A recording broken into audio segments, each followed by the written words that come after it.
قرآن مجید میں اللہ رب العزت نے سورہ المائدہ میں یہ بھی ارشاد فرمایا فَمَن تَابَ مِن بَعْدِ ظُلْمِهِ وَأَصْلَحَ فَإِنَّ اللَّهَ يَتُوبُ عَلَيْهِ إِنَّ اللَّهَ غَفُورٌ رَحِيمٌ۔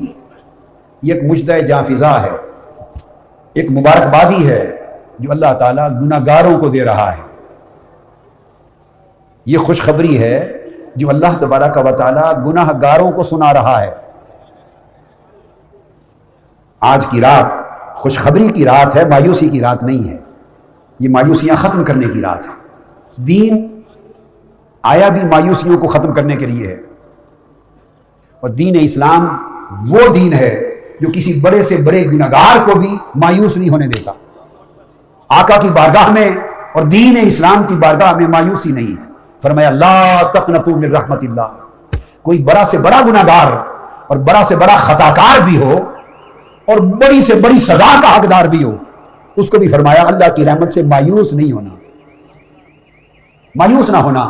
اس لیے کہ بندے تو نے منہ موڑ رکھا ہے نا ہم سے، اللہ فرماتا ہے تو نے ہم سے منہ موڑ رکھا ہے، میری رحمت نے تو تیرا سب کچھ دیکھنے کے باوجود بھی تجھ سے منہ نہیں موڑا۔ تو اپنا چہرہ میری طرف کر کے تو دیکھ، میں اسی لمحے تیری بخشش کا اعلان کرنے کو تیار ہوں۔ اللہ کی رحمت ہر گناہگار کو ہر لمحہ اپنے گلے لگانے کو تیار ہے۔ فرمایا فمن تاب من بعد ظلمہ، جس شخص نے ظلم کر لیا، اپنی جان پر ظالم ہوا، مگر ظلم کرنے کے بعد اسے خیال آ گیا، حیا آ گئی، اور اس نے توبہ کر لی، وَأَصْلَحَ، اور پھر اپنی اصلاح کر لی، سمجھ گیا بگڑا ہوا تھا، زندگی کے کسی موڑ پہ خیال آ گیا، سمجھ گیا، توبہ کر لی، سمجھ گیا، فَإِنَّ اللَّهَ يَتُوبُ عَلَيْهِ۔ پہلی دو آیتوں میں بیان تھا کہ اس بندے نے اللہ کی طرف توبہ کی، اللہ کی طرف رجوع کیا۔ اب اس آیت میں بیان ہے کہ جو بگڑا ہوا انسان ظلم اور گناہ کرنے کے بعد شرمندہ ہو گیا اور سمجھ گیا تو اللہ اس کی طرف تائب ہو جاتا ہے، اللہ اس کی طرف توبہ فرماتا ہے۔ آپ حیران ہوں گے کہ اللہ کیا توبہ کرتا ہے؟ فرماتا ہے بندے کا توبہ کرنا اللہ کی طرف طلب بخشش کے ارادے سے رجوع کرنا ہے، جھکنا ہے، اور اللہ بھی توبہ فرماتا ہے۔ اللہ کا توبہ کرنا بخشش اور مغفرت عطا کرنے کے ارادے سے بندے کی طرف متوجہ ہونا ہے۔ وہ اپنی بخشش اور مغفرت کے ارادے سے بندے کی طرف متوجہ ہوتا ہے، اپنی رحمت کے ساتھ اللہ رجوع فرماتا ہے، اور پھر فرماتا ان اللہ غفور الرحیم، بے شک اللہ بڑا بخشنے والا اور ہمیشہ رحم فرمانے والا ہے۔ پھر دوسرے مقام پر فرمایا سورہ بنی اسرائیل میں ربکم اعلم بما فی نفوسکم، تمہارا رب ان ساری باتوں سے آگاہ ہے، واقف ہے، دیکھنے والا، جاننے والا ہے جو تمہارے دلوں میں ہیں، تمہارے دلوں میں ہیں۔ نہ کوئی خرابی اللہ کی نگاہ سے چھپی ہے، نہ کوئی اچھی نیت چھپی ہے، ہر شے اللہ دیکھتا ہے، آگاہ ہے۔ ان تکونوا صالحین فإنہ کان للأوابین غفورا، بس وہ صرف اتنا انتظار کرتا ہے کہ بندو جتنی زندگی میں تم نے گناہ میں بسر کر لی، خطا کاریوں میں بسر کر لی، ظلم اور نافرمانی میں بسر کر لی، کسی نہ کسی وقت تو اب روک لو اس سفر کو، نیک ہو جاؤ، اللہ کی بندگی میں آ جاؤ، اللہ کی طرف جھک جاؤ۔ اگر تم صالح اور نیک بن جاؤ تو دیکھنا کہ رب اسی لمحے اپنی بخشش کے ساتھ تمہارے اوپر رجوع فرما لے گا، اسی لمحے اپنی رحمت کے ساتھ تمہاری طرف رجوع فرما لے گا۔ تو بخشش و رحمت اللہ رب العزت کی منتظر رہتی ہے کہ کس لمحے بندہ اللہ کی طرف طلب بخشش کا رجوع کرتا ہے۔ اب حدیث کی طرف آ رہا ہوں۔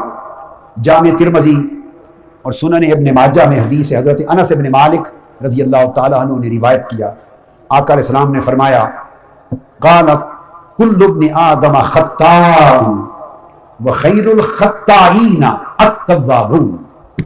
سبحان اللہ، کیا کرم نوازی کی بات کی۔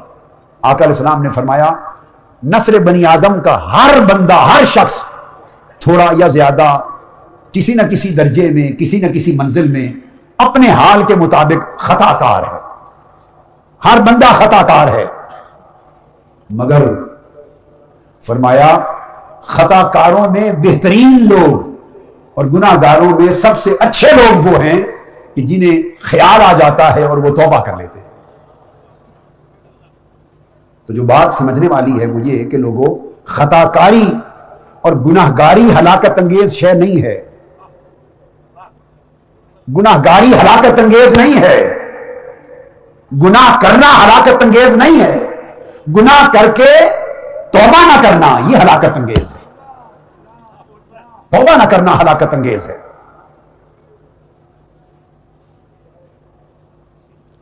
حضرت عبداللہ ابن مسعود رضی اللہ تعالیٰ عنہ روایت کرتے ہیں، قال قال رسول اللہ صلی اللہ علیہ وسلم التائب من الذنب کمن لا ذنب لہ۔ ابن ماجہ، طبرانی اور بہقی میں حدیث صحیح آقا علیہ السلام نے فرمایا کہ جو شخص، آپ سوچیں گے کہ اگر توبہ کر لیں تو اس کا نتیجہ کیا ہوگا، فرمایا جو شخص گناہوں سے توبہ کر لے اس کی مثال ایسی ہے، اور وہ ایسا پاک صاف ہو جاتا ہے جیسے اس نے زندگی میں سرے سے گناہ کیا ہی نہیں تھا، جیسے ماں کے پیٹ سے پیدا ہوا ہے۔ توبہ کا پانی اس کے لوح عمل سے گناہوں کی ساری سیاہی کو دھو دیتا ہے، پاک صاف کر دیتا ہے۔ اب اس پر کیسے گناہگار کس حد تک کی گناہگاری کو توبہ کا پانی دھو دیتا ہے، حضرت ابو ہریرہ رضی اللہ تعالیٰ عنہ روایت کرتے ہیں، اور بخاری اور مسلم کی متفق علیہ حدیث ہے۔ آقا علیہ الصلوۃ والسلام نے فرمایا کہ ایک شخص پہلے زمانے میں ایسا تھا کہ اس پوری زندگی گناہوں میں ملوث رہا، خطا کار تھا، گناہ گار تھا۔ جب موت کا وقت قریب آیا تو شرمندہ ہو گیا، اور شرمندگی، گناہ کا احساس ہو جانا، شرمندہ ہو جانا اور اللہ کے عذاب سے ڈر جانا، یہی توبہ کی روح ہے، یہی توبہ ہے۔ موت کا وقت قریب آیا تو اس نے اپنے بیٹوں کو جمع کیا اور جمع کر کے کہا کہ بیٹو، اب اسے گناہ یاد آ رہے ہیں، شرمندہ ہو رہا ہے اپنے کیے پر، پریشان حال ہے، اب خوف آخرت دامنگیر ہے، اللہ کے عذاب کا خوف اس کی آنکھوں کے سامنے۔ وہ کہتا ہے جب میں مر جاؤں تو مجھے جلا دینا، جو میں نے زندگی بسر کی ہے اب میں دوزخ کے عذاب سے بچ نہیں سکتا۔ اس کا خیال تھا کہ بجائے اس کے کہ اس دوزخ کے عذاب میں جلوں، مجھے میری لاش کو جلا دینا۔ یہ بنی اسرائیل کے زمانے کی، پہلے دور کی بات ہے، اور جب مجھے جلا دو تو میری راکھ بھی اکٹھی نہ رکھنا، اس کو ہوا میں اڑا دینا، منتشر کر دینا۔ اور پھر اس نے اپنے بیٹوں سے کہا خدا کی قسم، اگر میرے رب نے مجھے پکڑ لیا، اگر میری گرفت ہو گئی تو پھر میرا رب میرے گناہوں پر مجھے ایسا عذاب دے گا جو انسانیت کی تاریخ میں کسی انسان کو نہیں دیا ہوگا، اس لیے میں اس کا اہتمام خود ہی کر دیتا ہوں۔ ایسا ہی ہوا، جب وہ فوت ہو گیا اس کے بیٹوں نے اسے جلا دیا اور اس کی راکھ کو ہوا میں منتشر کر دیا۔ جب موت ہو چکی، سب کچھ ہو گیا، تو اللہ رب العزت نے ملائکہ کو حکم دیا کہ اس کی راکھ کے زمین پر بکھرے ہوئے سارے ذروں کو جمع کر دو۔ جمع ہو گئے، اور پھر حکم دیا راکھ کو کہ اب تو دوبارہ انسان بن کے جیسے باس بعد الموت ہے، اس بندے کو میرے سامنے کھڑا کر دو۔ وہ شخص اللہ کے حضور کھڑا ہو گیا۔ متفق علیہ حدیث آقا یہ حکایت بیان فرما رہے ہیں، جب کھڑا ہو گیا تو اللہ تعالیٰ نے اس سے پوچھا اے بندے یہ بتا، یہ ساری کاروائی جو تو نے کی، یہ جو کچھ تو نے کیا، تو نے کس چیز نے تجھے اس کام کرنے پر آمادہ کیا، برانگیختہ کیا؟ کیا خیال تیرے ذہن میں تھا کہ تو نے اپنے آپ کو جلوا دیا اور اپنی راکھ منتشر کروا دی؟ اس شخص نے ایک جملے میں جواب دیا، کاپ کر عرض کیا باری تعالیٰ میں تجھ سے ڈر گیا تھا، میری پوری زندگی کے گناہ میری آنکھوں کے سامنے تھے۔ اے امت مسلمہ، یہاں یہ بات کہنا چاہتا ہوں، تاجدار کائنات کا کلمہ پڑھنے والوں اور بالخصوص نوجوان نسل، مجھے معلوم ہے کہ ہماری زندگیاں کتنے گناہ میں بسر ہو رہی ہیں، کتنی غفلتوں میں بسر ہو رہی ہیں، رب کی کتنی نافرمانی ہو رہی ہے۔ میں آپ سے خطاب کر رہا ہوں، اور پھر مجھے معلوم ہے اے نوجوانوں، اپنے احوال دیکھ کر اتنے شرمندہ اور مایوس نہ ہونا۔ یہ جو تمہیں خطاب کرنے والا ہے آج کی رات طاہر القادری، رب کی عزت کی قسم تم سب سے بڑا گناہگار ہے۔ میرے گناہ میری غفلتیں، میری خطائیں، میری نافرمانیاں تم سب سے بڑھ کر ہیں. اگر میری گرفت ہو گئی تو جس عذاب کا میں مستحق ہوں اپنے اعمال کی وجہ سے، شاید کائنات کا کوئی شخص نہ ہو. میں تو کبھی سوچتا ہوں کہ جب گھسیٹ کر فرشتے دوزخ میں مجھے پھینکیں تو شاید دوزخ بھی قبول کرے یا نہ کرے. لیکن اس کے باوجود رب کریم کی رحمت میرے تمہارے ساری مخلوق کے گناہوں سے پھر وسیع تر ہے. باری تعالیٰ نے پوچھا تم نے ایسا کیوں کیا؟ اس نے کہا باری تعالیٰ میں تجھ سے ڈر گیا تھا اور تیرے خوف کی وجہ سے ایسا کیا. حدیث پاک میں آتا ہے اللہ پاک نے فرمایا فرشتوں کو میں نے اس کو بخش دیا،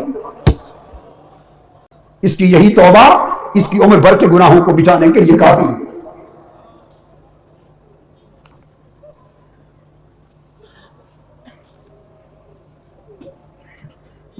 یہ حدیث نبوی صلی اللہ علیہ وآلہ وسلم اس لیے بیان کرنا چاہتا تھا اور بیان کی تاکہ یہ معلوم ہو کہ رب کریم کی بخشش، بندہ اگر صدق کے دل سے توبہ کرے تو اس کی بخشش کا عالم کیا ہے.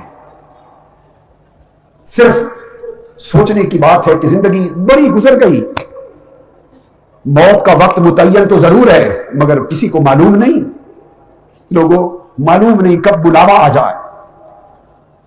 اے انسان، اے مسلمان، کب تک خواب غفلت میں رہے گا؟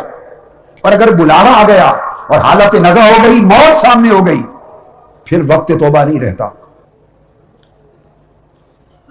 انسان تو کب سوچے گا اور اس امید پر گناہ کرتے رہنا کہ گناہ کر لوں پھر توبہ کر لوں گا. یہ توبہ کے ساتھ مذاق ہے. توبہ یہ ہے کہ انسان اپنے گناہوں پہ شرمندہ ہو. آقا علیہ السلام نے فرمایا، حدیث پاک ہے، توبہ کی تعریف حضور صلی اللہ علیہ وسلم نے فرمائی کہ توبہ ندامت کا نام ہے، اور ندامت ہوتی ہے پہلے احساس پر.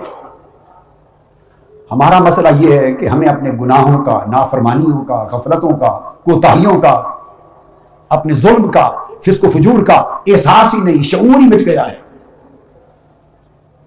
اس کا احساس اور شعور ہو، یہ قلب کی بیداری ہے کہ احساس اور شعور ہو جائے، اور اس احساس اور شعور کے ساتھ پھر بندہ اپنے کیے پر شرمندہ ہو جائے، اور جب شرمندہ ہو تو اگلی زندگی کی اصلاح کا فیصلہ کر لے. یہ توبہ ہے. اور پلٹ کر وہ گناہ پھر نہ کرے، وہ زندگی چھوڑ دے.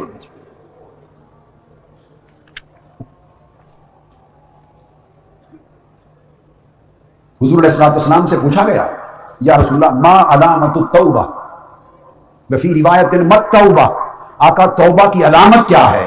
اور ایک روایت میں پوچھا گیا یا رسول اللہ توبہ کیا ہے؟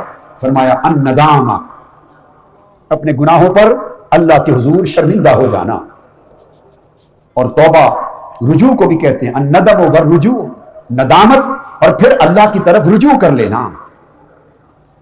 گناہ کو سے چھوڑ، ہر اس کام کو جو اللہ کو ناپسند ہے، جو اللہ کو ناراض کرتا ہے، ہر اس ناپسندیدہ اللہ کی ناراضگی کا باعث بننے والے کام سے رجوع کر لینا، ہٹ جانا، اور جو کر چکا اس پر شرمندہ ہو جانا، اور آئندہ اللہ کی طاعت اور بندگی کی طرف جھک جانا.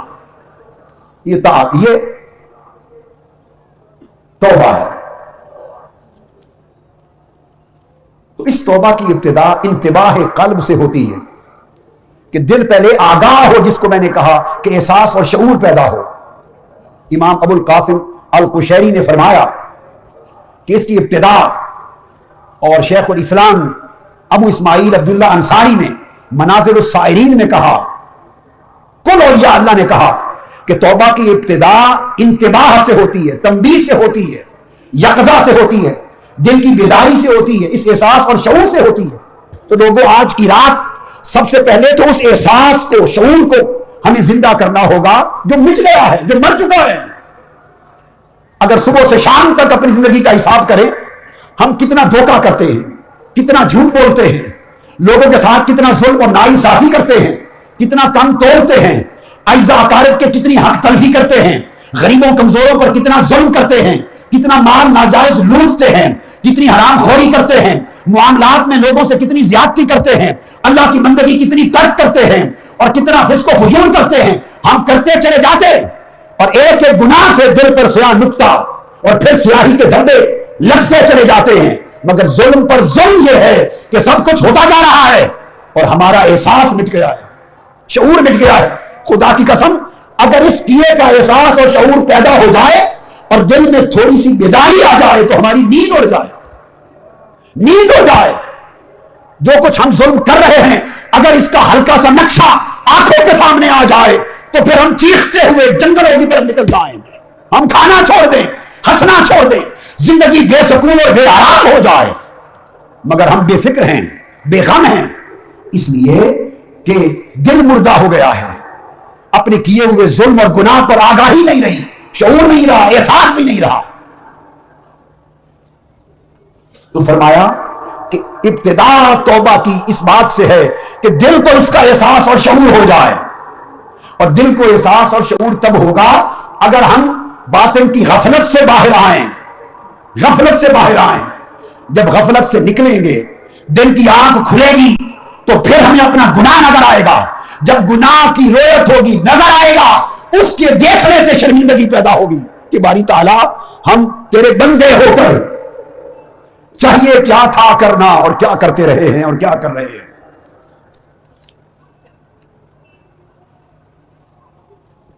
امام ابو القاسم القشیری کے شیخ حضرت شیخ ابو علی الدقاق فرماتے ہیں، جس کو امام قشیری نے الرسالۃ القشیریہ میں روایت کیا، آپ فرماتے ہیں کہ توبہ کی 3 اقسام ہیں، 3 درجے ہیں۔ اولها التوبہ واوسطها الانابہ وآخرها الاوبہ۔ فرماتے ہیں کہ توبہ کی ابتدا توبہ ہے اور اس کا درمیانی درجہ انابت ہے اور اس کا آخری درجہ اوبہ ہے۔ فرمایا ہر وہ شخص جو گناہوں پر آخرت کے عذاب سے ڈر کر تائب ہو گیا، جو آخرت سے عذاب سے ڈر کر شرمندہ ہوا اور گناہ چھوڑ گیا، تو عذاب سے ڈر کر گناہ چھوڑنا یہ توبہ ہے، اور اللہ کی بارگاہ سے اجر و ثواب اور جنت کی طلب میں، حسن آخرت کی طلب میں گناہ چھوڑنا یہ انابت ہے، یہ اس سے اونچا درجہ ہے۔ اور فرمایا کہ پھر گناہ چھوڑ دینا نہ دوزخ کے عذاب کے ڈر سے، نہ ثواب جنت کی طلب سے، بلکہ فقط اللہ کے حیا سے کہ میرے رب میں اتنا گنہگار تھا پر تو نے پھر بھی مجھ پر اپنا رزق بند نہیں کیا، میں اتنا نافرمان ہوں مگر تو نے مجھے پھر بھی اپنی صحت سے نوازے رکھا، میں اتنا فاسق اور فاجر اور نافرمان ہوں مگر تیرے کرم کا دروازہ مجھ پر بند نہیں ہوا، میں اتنا گنہگار ہوں مگر تو ساتر اب تک میرے گناہوں پہ چادر ڈالے ہوئے ہے، دنیا میں عزت بنائی ہوئی ہے، ایک طرف میری گنہگاری ہے، دوسری طرف تیری غفاری اور ستاری ہے، اس کی ستاریت کا حیا کر کے گناہ چھوڑ دینا، اس کو اوبہ کہتے ہیں۔ اس میں نہ دوزخ کے عذاب کا خوف ہے اور نہ جنت کے ثواب کی رغبت ہے۔ فرمایا توبہ کرنا مومنوں کی صفت ہے، حکم ہوا توبو الی اللہ جمیعا ایھا المؤمنون، اے مومنوں توبہ کرو۔ انابت فرمایا اولیاء صالحین کی توبہ ہے، فرمایا وجاء بقلب منیب، فرمایا قیامت کے دن اس شخص کا عالم اور ہوگا جو انابت والا دل لے کر اللہ کے حضور حاضر ہوگا، جس کا دل تائب ہوگا اور جس کا دل اللہ کی طرف جھکا ہوا ہوگا۔ اور اوبہ یہ جب بندے کو نصیب ہوتی ہے تو یہ انبیاء و مرسلین کی صفت ہے، ان کا فیض ہے۔ فرمایا نعم العبد انہ اواب، اللہ پاک اپنے نبی کی تعریف میں فرماتا ہے کہ کتنا اچھا بندہ تھا، وہ اواب تھا، یعنی ہر وقت میرے کرم کے حیا میں رہنے والا تھا، میری عنایت کا دھیان رکھنے والا تھا۔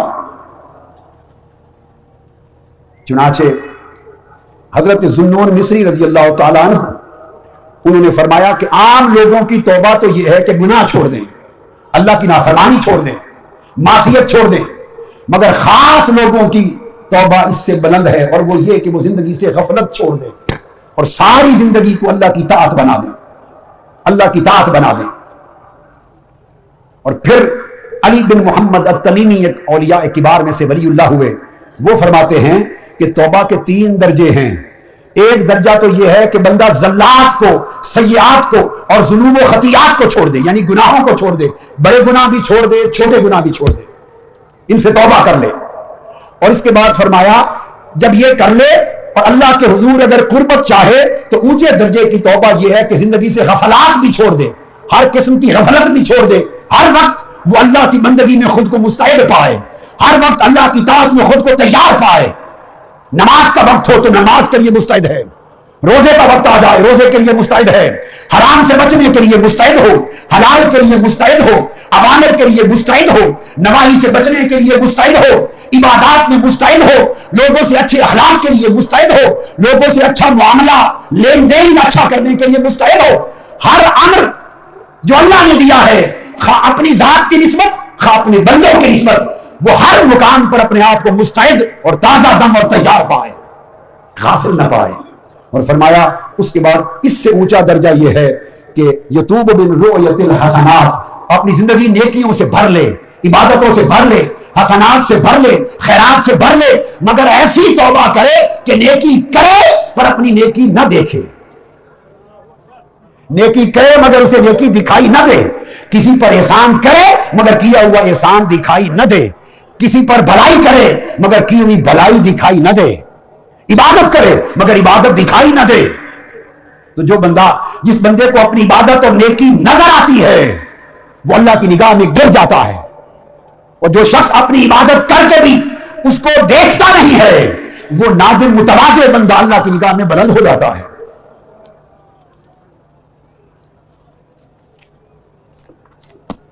اس توبہ کی معنویت کو سمجھنے والے جب توبہ کرتے تو توبہ کے نتیجے میں اللہ رب العزت ان کو وہ درجے عطا کرتا ہے کہ جیسا کہ میں نے کہا پچھلی ساری زندگی کے گناہ مٹ جاتے ہیں اور رب کریم کی بارگاہ سے ایک نیا معاملہ شروع ہوتا ہے۔ کتنے صحابہ کرام ایسے تھے۔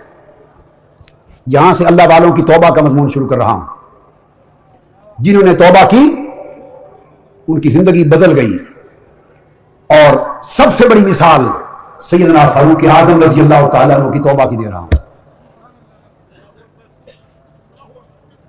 عمر خطاب رضی اللہ تعالیٰ عنہ، سیدنا فاروق اعظم رضی اللہ تعالیٰ عنہ تلوار لے کر، انس بن مالک رضی اللہ تعالیٰ عنہ روایت کرتے ہیں، تلوار لے کے گھر سے نکلے، راستے میں کسی نے پوچھا کہاں جا رہے ہو عمر؟ وہ کہتے ہیں ارید ان اقتل محمدا، میرا ارادہ ہے کہ میں محمد صلی اللہ علیہ وسلم کو جا کے قتل کر دوں، چونکہ لوگ ہمارے آبائی دین کو چھوڑ کر اس کی ملت اور اس کے دین میں داخل ہو رہے ہیں، ہمارا دین مٹ رہا ہے۔ پوچھنے والے نے پوچھا، کہا کہ آپ نے گھر کی بھی خبر لی ہے؟ تمہاری بہن اور بہنوئی بھی اس محمد کے دین میں داخل ہو چکے ہیں صلی اللہ علیہ وآلہ وسلم۔ تلوار کے ساتھ واپس پلٹ گئے، گھر میں داخل ہوئے، کھڑکی کے قریب آواز سنی، آواز آ رہی تھی، دیکھا تو ان کی بہن سورہ طٰہٰ کی تلاوت کر رہی ہے۔ آگے بڑھے، اپنے بہنوئی پر حملہ آور ہوئے، وہ بھی مسلمان ہو چکے تھے، حملہ آور ہوئے تو آپ کی ہمشیرہ نے بڑھ کر دفاع کیا، ہمشیرہ کا چہرہ زخمی ہو گیا، خون بہنے لگا۔ ہمشیرہ نے اتنا جملہ بولا، بھائی عمر تو نے بڑا غضب کیا۔ اس جملے نے دل کی کایا بدل دی، اور پوچھا یہ کیا پڑھ رہے تھے؟ مجھے بھی دو، میں پڑھوں۔ انہوں نے کہا نہیں، تمہارا جسم پاک نہیں ہے، غسل کرو، وضو کرو۔ پھر تھماتی ہیں قرآن کے اوراق، غسل کیا، وضو کیا، اس کے بعد سورہ طٰہٰ پڑھی۔ جب اس آیت کریمہ پر پہنچے، اننی انا اللہ لا الہ الا انا فاعبدنی واقم الصلاۃ لذکری، جب اس آیت کریمہ پر پہنچے دل کی کایا پلٹ گئی، ارادہ بدل گیا، توبہ نے جنم لے لیا۔ تو کہنے لگے اپنی ہمشیرہ کو اور بہنوئی کو، مجھے بھی محمد کے پاس لے چلو۔ یہ ایک روایت ہے جو انس بن مالک رضی اللہ تعالیٰ عنہ سے مروی اور زیادہ معتبر اور مستند روایت ہے، ان کے ساتھ گئے۔ اور دوسری روایت ہے کہ وہ ڈائریکٹ آقا کی بارگاہ میں تلوار کے ساتھ چلے گئے۔ کسی صحابی نے دیکھا تو آقا علیہ السلام کو اطلاع کی، یا رسول اللہ عمر تلوار لے کے آ رہا ہے۔ فرمایا دیکھتے ہیں ارادہ کیا ہے، کیونکہ میں نے جو رب سے مانگا تھا کہ عمر ابن الخطاب یا عمر ابن شام، دو میں سے ایک عمر دے دے مولا۔ عمر داخل ہو گئے، تلوار ہاتھ میں ہے۔ آقا نے پوچھا عمر کس ارادے سے آئے ہو؟ بس نگاہ جو چہرے مصطفیٰ پہ پڑی، سوال کا جواب دینے کی سکت نہ رہی، تلوار ہاتھ سے گر گئی، تلوار ہاتھ سے گر گئی۔ عرض کیا آقا آیا تو کسی اور ارادے سے تھا، آیا شکار کرنے کا، لیکن چہرے نے خود شکار کر دیا ہے۔ تائب ہو کر قدموں پہ گر پڑے، حضور نے کلمہ پڑھا لیا۔ جب کلمہ پڑھا تو کہنے لگے کہ آقا اب کلمہ پڑھ لیا ہے میں نے، اب عبادت بیت ارکم میں نہیں ہوگی، اخرج یا رسول اللہ، اب عمر قربانی دینا چاہتا ہے، اب نکلیے سینے کعبہ میں اور برسرعام اللہ کی توحید کا نعرہ بلند کیجئے۔ نتیجہ کیا ہوا؟ دیکھیے کہاں وہ غضب کی، عداوت کی کیفیت کہ تلوار لے کر شہید کرنے آئے ہیں، مگر جب توبہ ہوتی ہے تو وہ ارادہ شہادت، ارادہ قتل رکھنے والا عمر جب تائب ہو کر غلامی مصطفیٰ میں آتا ہے تو فرق نہیں رکھا جاتا، پھر اسی کے لیے کہا جاتا ہے کہ اب لو کان آبادی عمر، لو کان آبادی نبی لکان عمر، اگر میرے بعد کوئی نبی ہونا ہوتا تو وہ عمر ہوتا۔ اور پھر فرمایا جاتا ہے الشیطان یفر من ظل عمر، شیطان عمر کے سائے سے بھاگتا ہے۔ پھر فرمایا جاتا ہے الحق ینطق علی لسان عمر، رب بھی عمر کی زبان پر بولتا ہے۔ کہاں وہ زندگی ہے، کہاں یہ مرتبہ ہے، اور درمیان میں پل کیا ہے؟ وہ توبہ کی پل عبور کی ہے۔ فاروق اعظم نے، دوسرے صحابی ہیں حضرت کعب بن مالک انصاری، غزوہ تبوک کے لیے آقا نے اعلان فرمایا چلو، انہوں نے تیاری کر لی، سامان خرید لیا، جہاد کی تیار ہوئے، مگر بعد میں گھر اپنے کھیت دیکھے، فصلیں دیکھی، زمیندارہ دیکھا، پھل پک رہے تھے، بیچنے کا وقت تھا، مارکیٹ بھیجنے کا وقت تھا، درخت اور پھل دیکھے، گھر بار کی ضروریات، کاروبار کی ضروریات دیکھی، تو جہاد کا خریدا ہوا سامان دھرا رہ گیا اور دنیا غالب آ گئی، جہاد پر نہ گئے۔ پلٹ کر جب جہاد سے آقا علیہ السلام آئے تو آپ کو خبر تھی کہ 3 نہیں گئے تھے صحابہ، ان میں سے ان کا واقعہ سنا رہا ہوں، ان میں کعب ابن مالک بھی ہیں۔ جب وہ آئے تو آقا علیہ السلام نے چہرہ انور پھیر لیا، ناراض ہو گئے، معافی کے لیے حاضر ہوئے۔ آقا علیہ السلام نے معافی کا معاملہ ملتوی فرما دیا اور تمام صحابہ کرام کو حکم دیا کہ کعب ابن مالک سے قطع تعلق کر لیا جائے۔ مسجد میں نماز پڑھنے جاتے تو ایک گوشے میں بیٹھتے، کوئی سلام نہ کرتا، کوئی سلام کا جواب نہ دیتا، اور آقا علیہ الصلوۃ والسلام بھی آپ پر نگاہ تک نہ ڈالتے۔ کعب ابن مالک کے دل پہ چھریاں چلتی، ایک خطا کی تھی کہ دنیا کی محبت دین پر غالب آ گئی تھی، یہ گناہ کیا تھا۔ آنکھوں سے آنسو برستے، پریشان تھے، ایک عجیب کیفیت تھی۔ حکم ہوا گھر والے بھی کعب ابن مالک سے تعلق توڑ دیں، بیوی بچوں نے بھی تعلق توڑ دیا، رشتہ دار بھی چھوڑ گئے، دوست بھی چھوڑ گئے، سب اہل مدینہ چھوڑ گئے، پریشان حال، تنہا رہ گئے۔ ادھر غسان کے بادشاہ کو خبر پہنچی، شاہ غسان کو، اس نے خفیہ سے جاسوس بھیجا خط دے کر، اس نے سمجھا کہ محمد صلی اللہ علیہ وسلم کا ایک سپاہی، اس سے محمد ناراض ہو گئے ہیں صلی اللہ علیہ وسلم، موقع ہے کہ اسے اپنا بنا لو۔ خط میں لکھ بھیجا کہ ہم نے سنا ہے کہ تمہارے صاحب اور ان کے دوسرے لوگ، انہوں نے تم سے قطع تعلق کر لیا ہے، ہم تمہاری قدر و منزلت پہچانتے ہیں، اللہ نے تمہیں ذلت اور رسوائی کی جگہ رہنے کے لیے پیدا نہیں کیا، اگر تم ہمارے قاصد کے ساتھ محمد کو چھوڑ کر صلی اللہ علیہ وسلم ہمارے پاس آ جاؤ تو ہم تمہاری انتہائی قدر کریں گے اور بڑی اونچی عزت کا مقام دیں گے۔ شاہ غسان نے یہ خط بھیجا، یہ پوری بات صحیح مسلم میں آتی ہے، کتاب التوبہ میں، صحیح مسلم کی کتاب التوبہ میں یہ حدیث آئی ہے۔ اب حضرت کعب ابن مالک روتے تھے آقا کی ناراضگی پر، مگر جب شاہ غسان کا، جب دشمن کا خط آیا، اس کے بعد آنسوؤں کو سیلاب جاری ہو گیا، جگر پھٹ گیا، ٹکڑے ٹکڑے ہو گیا، دل ٹکڑے ٹکڑے ہو گیا، اور وہ یہ کہنے لگا دل میں کہ آقا آپ تو ناراض تھے، اب میری بدبختی کا یہ عالم کہ حضور دشمن بھی مجھے اپنا سمجھنے لگ گئے ہیں، اور دشمن مجھ سے بے وفائی کی توقع کرنے لگ گئے ہیں، اور دشمن مجھے خفیہ بلا رہے ہیں اس امید پر کہ شاید میں آپ سے بے وفائی کر کے ان کے ہاں چلا جاؤں گا۔ آقا یہ جو میرا اعتراض میری وفا کا اٹھ گیا ہے، اور دشمن جو میری نسبت بے وفائی کی امید لگا کے بیٹھا ہے، اس سے بہتر تھا کہ مر گیا ہوتا۔ زاروں قطار رونے لگے، 40 دن گزر گئے، آوزاری بڑھتی گئی اور بڑھتی گئی، 50 دن گزر گئے، آوزاری بڑھتی گئی۔ جب وفا دشمن، اس نے اس کے ہاتھ جواب بھیجا کہ شاہ غسان کو بتانا کہ یہ تو میرے محبوب نے مجھ سے چہرہ موڑا ہے ناراضگی کا، خدا کی قسم عمر بھر بھی خبر نہ لے تو جن کی غلامی میں آ گیا ہوں وہ جوتے بھی مارے تو میں تمہارے پاس آنے کو تیار نہیں، ان کا بن گیا ہوں، انہیں کا بن کے رہوں گا۔ وفاداری یہ ہے، وفاداری بشرط استواری اصل ایمان ہے۔ 50 دن جب اس کی محبت کا امتحان لے لیا تو 50ویں دن رب کائنات نے سورہ توبہ کی آیتیں اتار دی، اور سورہ توبہ کی آیتیں کعب ابن مالک کی اس عظیم توبہ پہ اتری، آیت نمبر 117 اور 118 اتری، اور پھر اللہ رب العزت نے فرمایا کہ اللہ نے توبہ قبول کر لی، فرمایا وَعَلَى الثَّلَاثَةِ الَّذِينَ خُلِّفُوا، ان تینوں کی بھی توبہ قبول کر لی۔ دو کی بات میں نے نہیں سنائی وقت کی وجہ سے، جو پیچھے رہ گئے تھے نام لے کے کہا۔ اب کعب ابن مالک کا ذکر قرآن میں آ گیا۔ دوستو غلطیاں ہو جاتی ہیں، خطائیں بندے سے ہو جاتی ہیں، خطا کا ہو جانا کوئی عجیب بات نہیں ہے، اصل خطا ہو جانے کے بعد وفا پر رہنا، استقامت پر رہنا، رب کی طرف اور تاجدار کائنات کی طرف اپنا رجوع رکھنا، اس کی قدر و قیمت اللہ کے حضور زیادہ ہے، اللہ کے حضور اس کی قدر و قیمت زیادہ ہے۔ اسی طرح ابو لبابہ کا بھی کئی واقعات ہیں، مگر اب میں آتا ہوں آگے چل کر صحابہ کرام میں سے دو مثالیں کافی، آتا ہوں ابراہیم بن ادہم کی توبہ کی طرف۔ ابراہیم بن ادہم کے باپ دادا خراسان کے بادشاہ تھے، حضرت سلطان ابراہیم بن ادہم رضی اللہ تعالیٰ عنہ بادشاہ تھے، زندگی شاہی بلخ کے حاکم تھے ابتدا میں، اور پھر خراسان کے بادشاہ تھے صوبے کے، زندگی ناز و نام میں گزری۔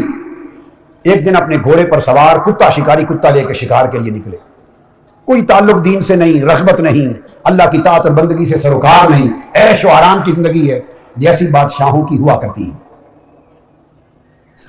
نکلے شکار پر تو ہرن کا شکار کرنے لگے، جب شکار کرنے لگے تو ہرن کے جب قریب پہنچے تو اس ہرن نے آواز دی، ایک ہرن نے آواز دی اور کہا کہ تعاقب کرتے ہوئے اللہ رب العزت نے اس کو زبان دی، اور اس کو امام مقدسی نے بھی روایت کیا کتاب التوابین میں، اور تہذیب التہذیب میں امام اسقلانی نے روایت کیا، امام ابن حبان نے روایت کیا، اور حضور داتا گنج بخش علی حجویری نے کشف المحجوب میں بھی روایت کیا، دیگر کتب میں بھی۔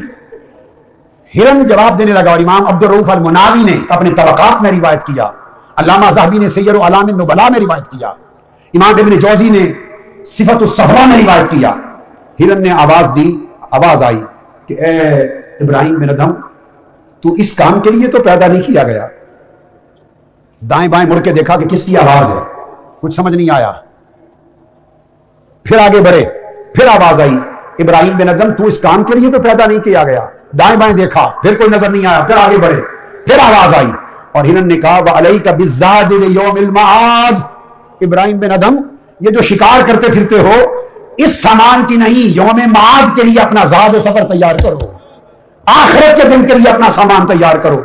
بس یہ کلمہ سننے کی دیر تھی، ابراہیم بن ادہم کی زندگی پلٹ گئی، بدل گئی، اللہ کی طاعت کی طرف پھر گئے تھے، ابھی تخت پر بیٹھے مگر حالات بدل گئے، عبادت گزاری آ گئی، اللہ کے طالب ہو گئے، اور اللہ کی تلاش میں رات کو جاگنے والے بن گئے۔ جب زندگی کی کایا پلٹ گئی، تخت پر بیٹھے تو دیکھتے ہیں کہ ایک روز ایک شخص محل میں بیٹھے ہیں، دربار شاہی میں، ایک شخص دائیں بائیں اندر آ کے دیکھتا ہے، پوچھا کہ کسے تلاش کرتے ہو؟ اس نے کہا میرا اونٹ گم ہو گیا ہے، اسے تلاش کرنے آیا ہوں۔ سلطان ابراہیم بن ادہم کہتا ہے کہ جواب دیتے ہیں کہ اونٹ محلات میں محل میں تھوڑا ملتا ہے، جاؤ کئی صحراؤں میں دیکھو ملے گا۔ اس نے جواب دیا فقیر نے کہ ابراہیم بن ادہم اگر اونٹ محل میں نہیں ملتا تو تو رب کو محل میں بیٹھا تلاش کر رہا ہے۔ بس تخت کو چھوڑا، محل کو چھوڑا، ایک گدڑی پہن لی، فقیروں والا جبہ گدڑی پہن لی، اور صحرا در صحرا پھر دنیا کے سفر کیے، مکہ معظمہ پہنچے، کعبۃ اللہ کی مجاورت کی، حضرت سفیان ثوری کی صحبت میں گئے، فضیل ابن ایاز کی صحبت میں رہے، فقیروں سے اللہ کی معرفت لی، اللہ کا عشق لیا، اور پھر دیوانہ وار صحرا در صحرا گھومتے گھومتے بالآخر ٹھکانہ شام میں سمندر کے کنارے جا کے کیا۔ اب لے اس کنارے پر پہنچے تو وہاں کے بادشاہ کو خبر ملی کہ بلخ کا بادشاہ فقیر بن کے سمندر کے کنارے بیٹھا گدڑی سی رہا ہے. وہ سمجھانے کے لیے آیا اور سمجھانے کے لیے آ کے کہنے لگا کہ ابراہیم بن ادھم مجھے اطلاع ملی ہے کہ تو بلخ کا بادشاہ ہے. اس نے کہا تھا. تو شاہی چھوڑ کر یہاں گدڑیاں سیتا پھرتا ہے, فقیری میں کیا لے رہا ہے؟ اس نے کہا ہاں وہ ایک شاہی تھی, اب ایک اور شاہی میں ہوں. اس نے کہا اب کیا شاہی ہے؟ آپ کے ہاتھ میں سوئی تھی جس سے گدڑی سی رہے تھے, وہ سوئی سمندر میں پھینک دی. اس بادشاہ کے سامنے سمندر میں پھینکی اور کہنے لگے مچھلیوں میری سوئی تلاش کر کے لاؤ. وہ کہنے لگا مچھلیاں سوئی لاتی ہیں؟ یہ کہنے کی دیر تھی, ہزار مچھلیاں ہر ایک کے منہ میں سونے کی سوئی لے کر سطح آگ پر باہر آ گئی. کہنے لگے ہاں وہ بادشاہی چند نفوس پر تھی, یہ بادشاہی رب نے پہرے باندھے عطا کر دی ہے. ایک توبہ کے نتیجے میں حضرت بشر حافی رضی اللہ تعالیٰ عنہ شراب کے نشے میں دھتے ہیں, برے حال میں ہیں, فسق و فجور میں ہیں, ہر وقت شراب میں رہتے ہیں. شراب خانے سے نکلے ننگے پاؤں میں, مدہوش ہے بشر حافی. رستے میں آئے, ایک تختی دیکھی, لوح, اس پر اللہ لکھا ہوا ہے. تھے شراب کے نشے میں دھت مگر جھک گئے. بشر حافی جھک گیا, اس لوح کو اٹھا لیا, چوما. اس دن امام عبدالرؤوف المناوی نے روایت کیا کہ بشر الحافی خود کہتے ہیں کہ میری کل متاع 5 درہم تھی, بس اتنے پیسے تھے میرے پاس اور کچھ نہ تھا. ان 5 درہموں میں سے 4 درہموں کی بازار سے جا کے خوشبو لے آئے, کستوری خریدی. کل 5 درہم پاس تھے, گھر کی کل متاع. 4 درہم کی خوشبو خریدی اور گلاب کا عرق خریدا اللہ کے نام پر. تو گلاب کے عرق سے اس پوری کی پوری لو کو دھویا, پھر اس پر کستوری لگائی اور لگا کر چوم کر خوشبودار بنا کر اوپر ایک بابرکت مقام پہ عزت کے ساتھ رکھ دیا. بشر جو شراب کے نشے میں دھت تھا, اس ایک عمل پر رات سویا, اللہ رب العزت کی زیارت ہوئی, اللہ کی زیارت ہوئی. اس میں الہی کی ایک ادب اور تکریم سے بند نصیب کا دروازہ کھل گیا, اللہ کا دیدار ہوا. اللہ نے فرمایا اے بشر تو نے میرے نام کی عزت کی, میں تیرے نام کو دنیا میں باعزت بنا دوں گا. تو نے میرے نام کو خوشبودار کیا, میں تیرے نام کو اتنا خوشبودار کر دوں گا کہ قیامت تک لوگ تیرے ذکر سے دلوں کی خوشبو پائیں گے اور تیرے ذکر سے دلوں کو طہارت ملے گی. اس ایک رات کے دیدار سے بشر حافی اٹھ کر تائب ہو گئے, زندگی کے احوال بدل گئے, زہد کی زندگی نصیب ہو گئی, قائم اللیل ہو گئے, تادم وفات. پھر جوتا نہیں پہنا. وہ کہتے کہ مجھے جب توبہ نصیب ہوئی تھی میں ننگے پاؤں تھا, مرتے دم تک حالت توبہ کی طرح ننگے پاؤں رہنا چاہتا ہوں. ساری زندگی پھر بشر حافی کا وہ مقام ہوا کہ بغداد کی گلیوں میں ننگے پاؤں چلتے. شہر بغداد کے جانور گلی میں گوبر نہیں کرتے تھے کہ بشر الحافی ننگے پاؤں چلتا ہے, کہیں غلاظت اس کے پاؤں کو نہ لگ جائے. جس رات بشر الحافی کی وفات ہوئی, صبح ایک اللہ کے بندے نے دیکھا گلی میں گوبر تھا. اس نے انا للہ و انا الیہ راجعون پڑھ کے چیخا, لگتا ہے کہ بشر حافی کی وفات ہو گئی. جب تک زندہ تھا شہر بغداد کے جانور ادب کرتے تھے, گوبر نہ کرتے تھے. کہاں وہ زندگی شراب کے نشے میں مدہوش, اور کہاں ایک توبہ کے بعد وہ مقام کہ عمر بھر فقر اور فاقہ میں کاٹی, کئی دن نہ کھاتے تھے نہ پیتے تھے اور رب کے عشق میں مدہوش رہتے تھے. جب ان کی وفات ہو گئی اور امام احمد بن حنبل کی بھی وفات ہو گئی, تو خواب میں امام ابن خزیمہ روایت کرتے ہیں کہ کسی نے امام احمد بن حنبل کو دیکھا اور پوچھا کہ اے امام احمد بن حنبل, آپ کے ساتھ اللہ نے کیا معاملہ کیا؟ یہ امام ابن خزیمہ کی روایت ہے. کیا معاملہ کیا؟ فرماتے ہیں غفر علی کہ اللہ پاک نے مجھے معاف کر دیا, وَأَلْبَسَنِي نَعْلَيْنِ مِنْ ذَهَبٍ, اور سونے کے جوتے پہنائے, اور فرمایا احمد بن حنبل یہ جنت میں جہاں تک چاہو تمہیں دے دی, اس لیے کہ تو نے میری خاطر تکلیفیں برداشت کی تھی. اب ابن خزیمہ روایت کرتے ہیں اس کے بعد میں نے پوچھا کہ امام احمد بن حنبل بشر الحافی کا معاملہ سنائے, ان کے ساتھ کیا ہوا؟ کہنے لگے بخل بخل, واہ واہ, بشر الحافی وہ شراب کے نشے میں جو دھت تھا, جسے ایک رب کے نام کے ادب اور تعظیم نے جس کی کایا پلٹ دی تھی اور توبہ کر لی تھی. واہ واہ اس بشر الحافی کا کیا پوچھتے ہو. کہا خدا کی عزت کی قسم مجھے رب نے اپنے پاس بلایا تھا اور جو اذیتیں اور کوڑے میں نے اللہ کی خاطر کھائے اس کی خاطر اپنا بے حجاب دیدار دیا تھا. پھر کہا جاؤ اب جنتوں میں ٹھہرو. لیکن خدا کی عزت کی قسم جب میں واپس آیا تو میرے جانے سے پہلے بھی اور میں چھوڑ کر آیا تو کیا تھا بخن بخن من مسل و بشر. ارے بشر کی نسل کون ہوگا. ترکتہ بین یدی الجلیل. خدا کی قسم میں اس کو خدا کے سامنے بیٹھا چھوڑ کے آیا ہوں. خدا کے سامنے بیٹھا چھوڑ کے آیا ہوں. وہ بین یدیہ مائدۃ من طعام. اس کے سامنے رب نے دسترخوان جنت کے کھانوں کا رکھا ہوا تھا. والجلیل مقبل علیہ. اور رب خود اس کی طرف توجہ کر کے اپنی شفقت اور محبت کے ہاتھوں سے کھلا رہا تھا. اور رب کہتا تھا کل من یا من لم یاکل. کھا اے بشر جو میرے عشق میں جس نے کھانا چھوڑ دیا تھا. پی اے بشر جس نے میرے عشق میں پینا چھوڑ دیا تھا.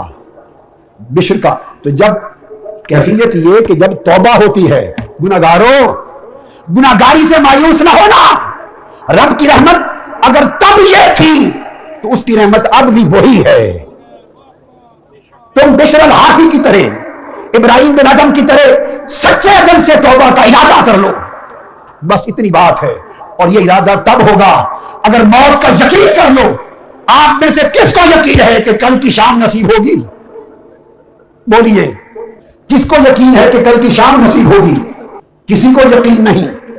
جب یہ یقین نہیں معلوم نہیں صبح موت آ جائے کل شام کو موت آ جائے تو سوچئے اس رب جلیل کے سامنے پیش ہونے کی تیاری کیا کی ہے. آج کے دن تک تو زندگی غفلت میں گزری. ارے بندے تو وہ تھے جو رات کو مصلی پر یا قیام کرتے یا سجود کرتے اور خدا کی محبت کے پہلو میں رات کے اندھیروں میں رہتے. دن خدا کے دین کے لیے جہاد کرتے جن کی آنکھیں عشق الہی میں چھم چھم برستی. بندے تو وہ تھے. بندے وہ تھے. ہماری زندگیاں تو غفلت میں گزر رہی ہیں. اور توبہ صرف یہ لوگ اللہ والے بڑے فسق اور کفر سے ہی نہیں ادنا خطاؤں سے اپنے مرتبے کے مطابق جسے وہ خطا سمجھتے اس سے بھی توبہ کرتے. اور ہر توبہ سے ان کے درجے اتنے بلند ہوتے کہ جس کا تصور بھی نہیں کیا جا سکتا. حضرت سری سقطی رضی اللہ تعالیٰ عنہ فرماتے کہ میں نے ایک گناہ کیا تھا اور آج 40 سال سے اس ایک گناہ کے لیے توبہ کر رہا ہوں. 40 سال سے اس ایک گناہ پر توبہ کر رہا ہوں, معافی مانگ رہا ہوں. پوچھنے والے نے پوچھا یہ حضرت سری سقطی رضی اللہ تعالیٰ عنہ حضرت جنید بغدادی کے شیخ تھے. فرماتے ہیں گناہ کر بیٹھا تھا 40 سال سے توبہ کر رہا ہوں. انہوں نے پوچھا وہ کون سا اتنا بڑا گناہ تھا جس کے لیے توبہ کرتے ہوئے 40 سال گزر گئے؟ بڑی توجہ سے رکتا سمجھنے والا. فرماتے ہیں گناہ یہ تھا کہ میں لوہے کا کام کرتا تھا. بازار میں کباڑ کی لوہے کی کباڑ کی دکان تھی, کباڑیے کی. میں گھر پہ تھا, مجھے خبر ملی کہ بازار میں آگ لگ گئی اور سب دکانیں جل گئیں. میں دوڑ کے آیا اپنی دکان کی خبر لینے. جب پہنچا تو ارد گرد کی ساری دکانیں جل گئی تھی. میں اور فکر مند ہوا جب دیکھا سب دکانیں جل گئیں. جب آگے پہنچا تو مجھے کسی نے بتایا مبارک ہو سری سقطی تمہاری دکان بچ گئی. اور میری نگاہ پڑ گئی اپنی دکان پر, وہ بچ گئی تھی, ہر ایک کی جل گئی. جب میری دکان کو دیکھا کہ بچ گئی تو میں نے اللہ کی بارگاہ میں شکر ادا کرتے ہوئے کہا الحمدللہ مولا تیرا شکر ہے تو نے میری دکان بچا لی. کہتے ہیں خدا کی قسم اس گناہ پر 40 سال سے توبہ کر رہا ہوں, اس لیے کہ اوروں کی جل گئی تھی تو میں نے اپنی دکان کے بچنے پر شکر کیا. یہ خود غرضی کی, خود غرضی کی. مجھے اوروں کی دکانوں کے جلنے کا غم نہ ہوا, اپنی دکان کے بچنے کی خوشی ہوئی. یہ گناہ اتنا بڑا کر بیٹھا کہ 40 سال سے معافی مانگ رہا ہوں. ارے جن لوگوں کی بندگی بیدار ہو جاتی ہے, جن لوگوں کا تعلق اللہ سے قائم ہو جاتا ہے, جن کے دل کی معرفت کی آنکھ کھل جاتی ہے اور جو اللہ کے تعلق کی حقیقتوں کو سمجھنے لگتے ہیں پھر ان کو پتا چلتا ہے کہ اللہ کی مخلوق کے تعلقات کے حقوق کیا ہیں، بندوں کے حقوق کیا ہیں۔ تصوف، روحانیت اور ولایت وہ تو ادنا سا اللہ کے کسی بندے کی حق تلفی کی اجازت نہیں دیتا، مسلمان تو درکنار کسی کافر کی بھی حق تلفی کی اجازت نہیں دیتا۔ یہ روحانیت اور ولایت ہے۔ اللہ والے ان کے ہاں کوئی بد ہو، بد کو بھی بد دعا نہیں دیتے، وہ ہر ایک کے خیر خواہ ہوتے ہیں، ان کا کردار یہ ہوتا ہے۔ حضرت ذوالنون مصری رضی اللہ تعالی عنہ سفر کر رہے ہیں۔ یہ واقعہ داتا حضور داتا گنج بخش علی حجویری نے کشف المعجوب نے حضرت ذوالنون مصری کے حوالے سے لکھا، اور امام ابو عبد الرحمن السلمی نے کتاب الفتوہ میں یہ واقعہ حضرت شیخ معروف کرخی کے لیے لکھا، اپنی اپنی تحقیق ہے۔ امام ابو عبد الرحمن سلمی حضور داتا گنج بخش علی حجویری کے دادا شیخ ہیں۔ خیر، ذوالنون مصری رضی اللہ تعالیٰ عنہ سفر کر رہے ہیں کشتی پر۔ توبہ کیسے ہوتی ہے اور توبہ والے اہل اللہ ان کا اللہ کے بندوں سے سلوک کیا ہوتا ہے، اس آئینے میں ہمیں اپنے سلوک کو آج رات وہ بھی دیکھنا ہے کہ ہمارا مخلوق کے خدا سے کیا سلوک ہے۔ اگر شوہر ہے تو بیوی بچوں سے سلوک کیا ہے، پڑوسیوں سے سلوک کیا ہے، اہل معاشرہ سے سلوک کیا ہے، غریبوں سے، رشتہ داروں سے، واقفوں ناواقفوں سے کیا سلوک ہے۔ یہی تو ایمان کی روح ہے۔ اسی سلوک کو حسین بنانے کے لیے تو مصطفیٰ آئے ہیں۔ آقا نے فرمایا بُعِثْتُ لِأُتَمِّمَ مَكَارِمَ الْأَخْلَاقِ، میں تو آیا اس لیے ہوں کہ لوگوں کے اخلاق کو اعلیٰ بنا دوں۔ کشتی میں سفر کر رہے ہیں حضرت ذوالنون مصری، ساتھ اس کشتی میں دیکھا 20 جوانوں کی جماعت ہے، شراب پی رہے ہیں، وہ سامنے ناچ گانا کر رہے ہیں، بےہودگی کر رہے ہیں، غلغبارہ کر رہے ہیں۔ آپ کے سامنے آپ کے مریدوں اور شاگردوں سے، عقیدت مندوں سے برداشت نہ ہو سکا، اتنے بےہودہ جوان کہ ان کو حضرت ذوالنون مصری اتنے بڑے ولی اللہ اور عارف باللہ کا بھائی حیا نہیں، ان کے سامنے شراب پی رہے ہیں، گانے گا رہے ہیں، ناچ رہے ہیں ان کے سامنے۔ وہ بڑے غصے میں آئے، برداشت سے باہر ہو گئی بات۔ انہوں نے آ کے عرض کیا حضور دعا کر لے کہ خدا ان کو تباہ کر دے، غرق کر دے ان کو۔ ذوالنون مصری نے جواب دیا اچھا میں ہاتھ اٹھاتا ہوں، میں دعا کروں گا اور تم ساتھ آمین کہنا۔ ذوالنون مصری کھڑے ہو گئے، مریدوں نے ہاتھ اٹھا لیے اور دعا کی، اے اللہ جس طرح تو نے ان جوانوں کو اس زندگی میں خوشی دی ہے، ناچتے پھرتے ہیں، اسی طرح کی خوشی اور راحت ان کو جنت میں بھی عطا کرنا، اسی طرح کی خوشی اور راحت آخرت اور جنت میں بھی عطا کر دینا۔ مریدوں کا دل بیٹھ گیا۔ عرض کیا آگے چل کر کہ حضرت ہم نے تو کہا تھا کہ یہ اس بے ادبی، گستاخی اور فسق و فجور پر برباد اور ہلاک ہو جائیں، آپ نے ان کے لیے جنت کی دعا کر دی۔ آپ مسکرا پڑے، فرمانے لگے ایک تو یاد رکھ لو کہ اللہ کا بندہ اللہ کے بندوں کے لیے بد دعا نہیں کرتا، اور دوسری بات یہ ذہن نشین کر لو میں نے جو دعا کی ہے کہ اللہ ان کو جنت میں بھی اسی طرح کی خوشی دینا، تو اس دعا کا مطلب یہ ہے کہ اگر یہ اسی حال پہ رہیں، شرابیں پیئیں، ناچ گانے کریں، تو کیا ان کو اس حال سے جنت ملے گی اور جنت کی راحت ملے گی؟ نہیں۔ میں نے جو ان کے لیے جنت اور جنت کی راحت مانگی ہے تو اس کا مطلب ہے کہ یہ اس حال سے توبہ کر لیں۔ جنت کا یہ درجہ تبھی ملے گا نا کہ توبہ کر لیں گے اس حال سے۔ بس یہ کلمہ ذوالنون مصری کی زبان سے نکلنے کی دیر تھی، وہ 20 کے 20 جوان تائب ہوئے اور توبہ کر کے وہ باہر نکلے اور اپنے اپنے وقت کے وہ سارے اکابر ولی اللہ بنے۔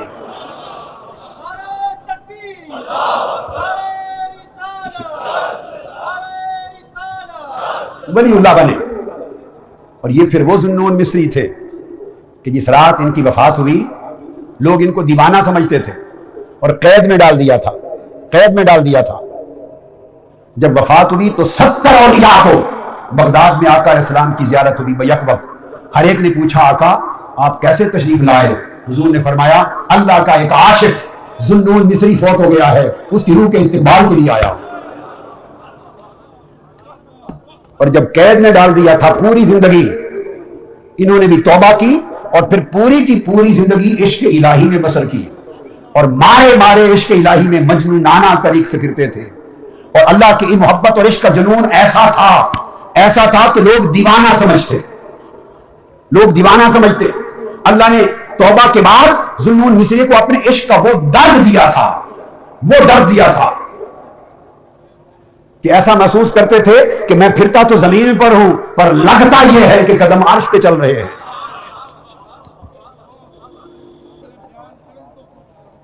وہ فرماتے ہیں، مولانا روم نے بیان کیا کہ جب اللہ کا بندہ تائب ہو کر راجع اللہ ہو جاتا ہے اور اللہ کے عشق اور محبت کا جام اس کو پلا دیا جاتا ہے، پھر اس کا قلب اور روح دنیا سے منقطع ہو جاتا ہے، پھر اس کا جسم زمین پر ہوتا ہے، اس کا دل اور اس کی روح عرش پہ ہوتی ہے، اس کا تعلق مالا اعلیٰ سے جڑ جاتا ہے، اور پھر سارا عالم مالا اعلیٰ اس بندے کا، مرد بشر کا اسیر اور غلام بنا دیا جاتا ہے۔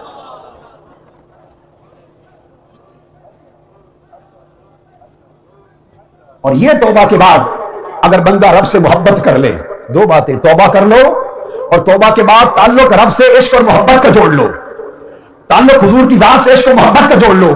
جو سفر توبہ کے بعد عشق الہی اور عشق رسول، عشق جو سفر تیزی سے طے کراتا ہے، دنیا کا کوئی عمل اور عبادت اس تیزی سے سفر طے نہیں کراتی۔ مولانا روم فرماتے ہیں حضرت ذو النون مصری ہی کے حوالے سے، نعرہ مستانہ خوش میادم تا ابد جانا چنی می بایدم جز خضوع بندگی استرار اندر ہی حضرت ندارد اعتبار چوں خدا خواہد کہ ماں یاری کند میل مارا جان میں زاری کند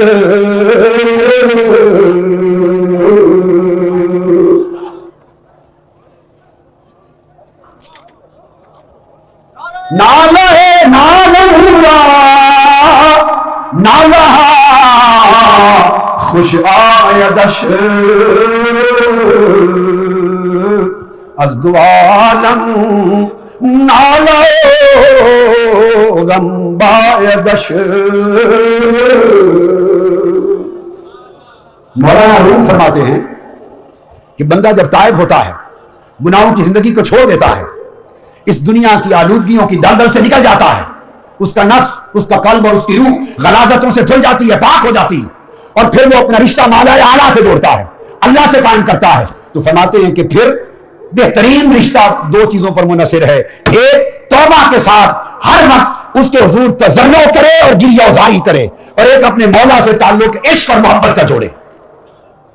فرمایا کہ گریہ وزاری اور تضرع سے، رونے دھونے سے اور تضرع سے اور اللہ کے حضور رشتہ عاشقی سے راستہ اتنا جلد طے ہوتا ہے اور اس قدر قرب عطا ہوتا ہے کہ سال ہا سال کی ریاضت اور مجاہدے سے بھی وہ بات مرد حق کو نصیب نہیں ہوتی۔ اور پھر وہ فرماتے ہیں اسی طرح کہ جو خصوص اور بندگی اور اضطرار اور عشق اور محبت کی کیفیت میں جو یہ بے چینی اور بے قراری کی کیفیت اگر اللہ کے تعلق میں قائم ہو جائے، اس کا اللہ کے حضور وہ اعتبار ہے کہ اتنا بڑا اعتبار دنیا کے کسی اور عمل اور عبادت کا نہیں ہے۔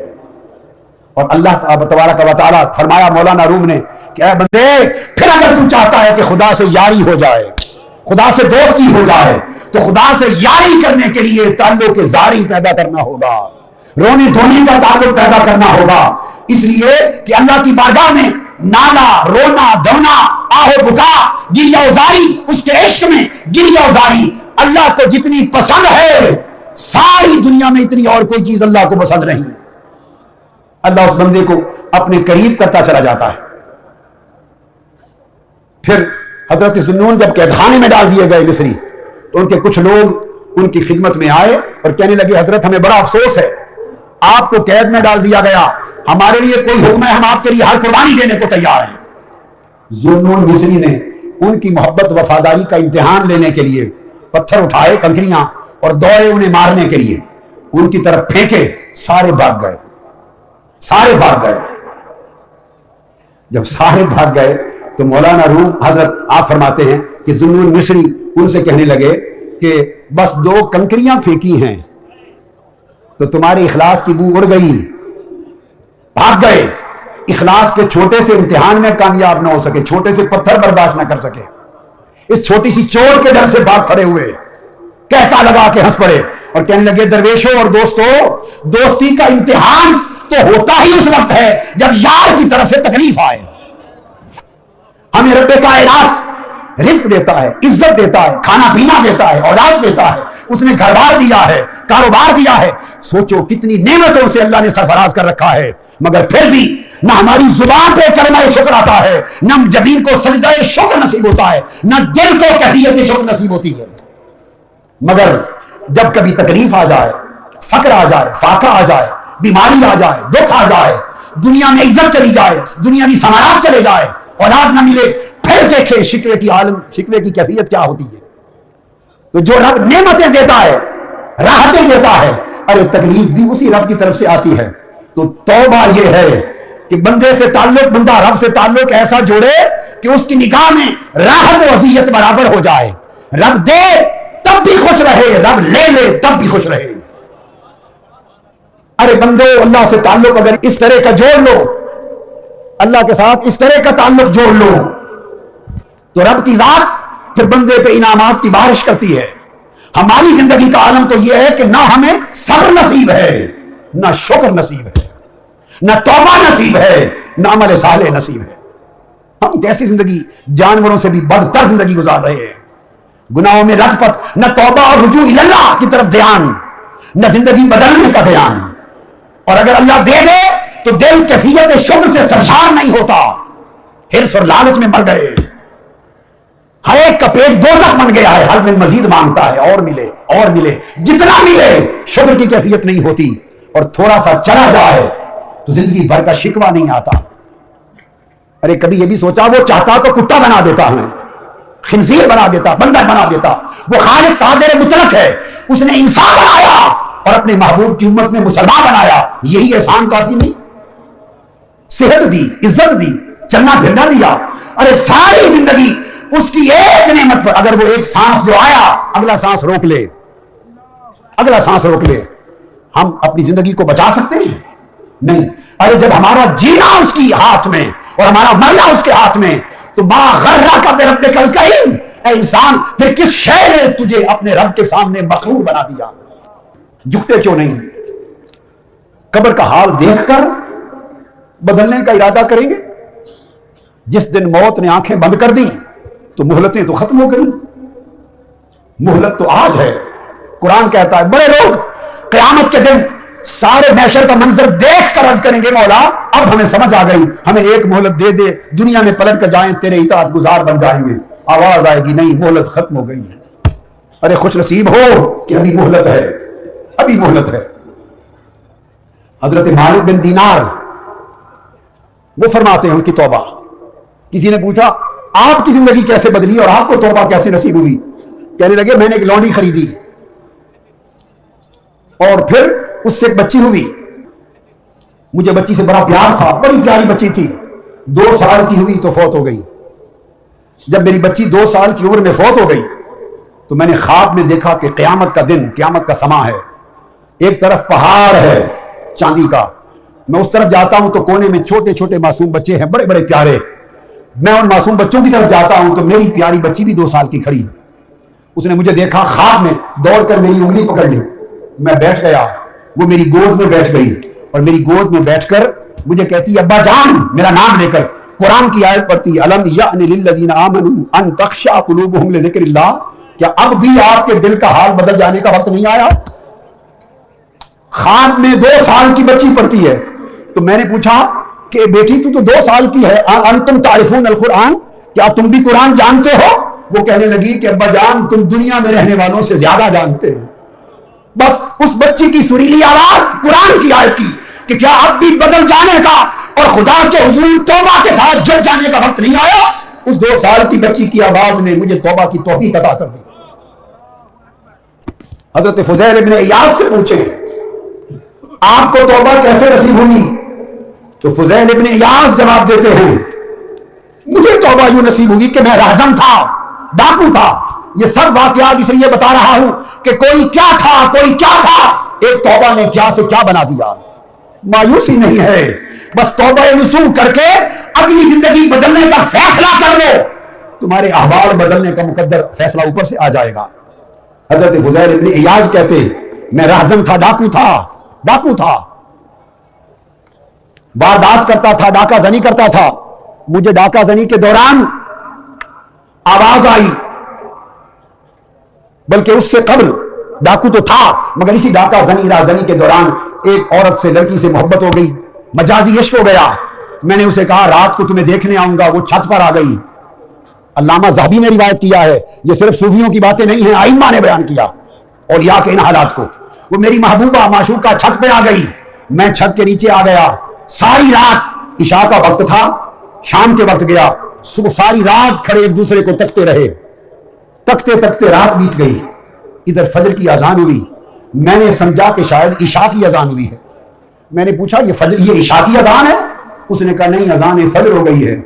اذان فجر ہو گئی ہے، یہ جملہ تیر بن کے میرے جگر سے پار ہو گیا. اور میں نے کہا کہ فضیل ابن ایاز تو مجازی عشق میں جس کا حاصل ہی کچھ نہیں ہے سوائے ہلاکت اور بربادی کے، ساری رات کھڑا رہا اور تجھے عشاء سے فجر ہونے کی خبر نہیں.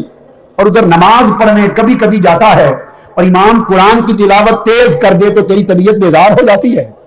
اس محبوب حقیقی کا کلام سننے کے لیے 5 منٹ گوارا نہیں ہے، اور اس مجازی محبوب کی باتیں سننے کے لیے ساری رات گزار دی.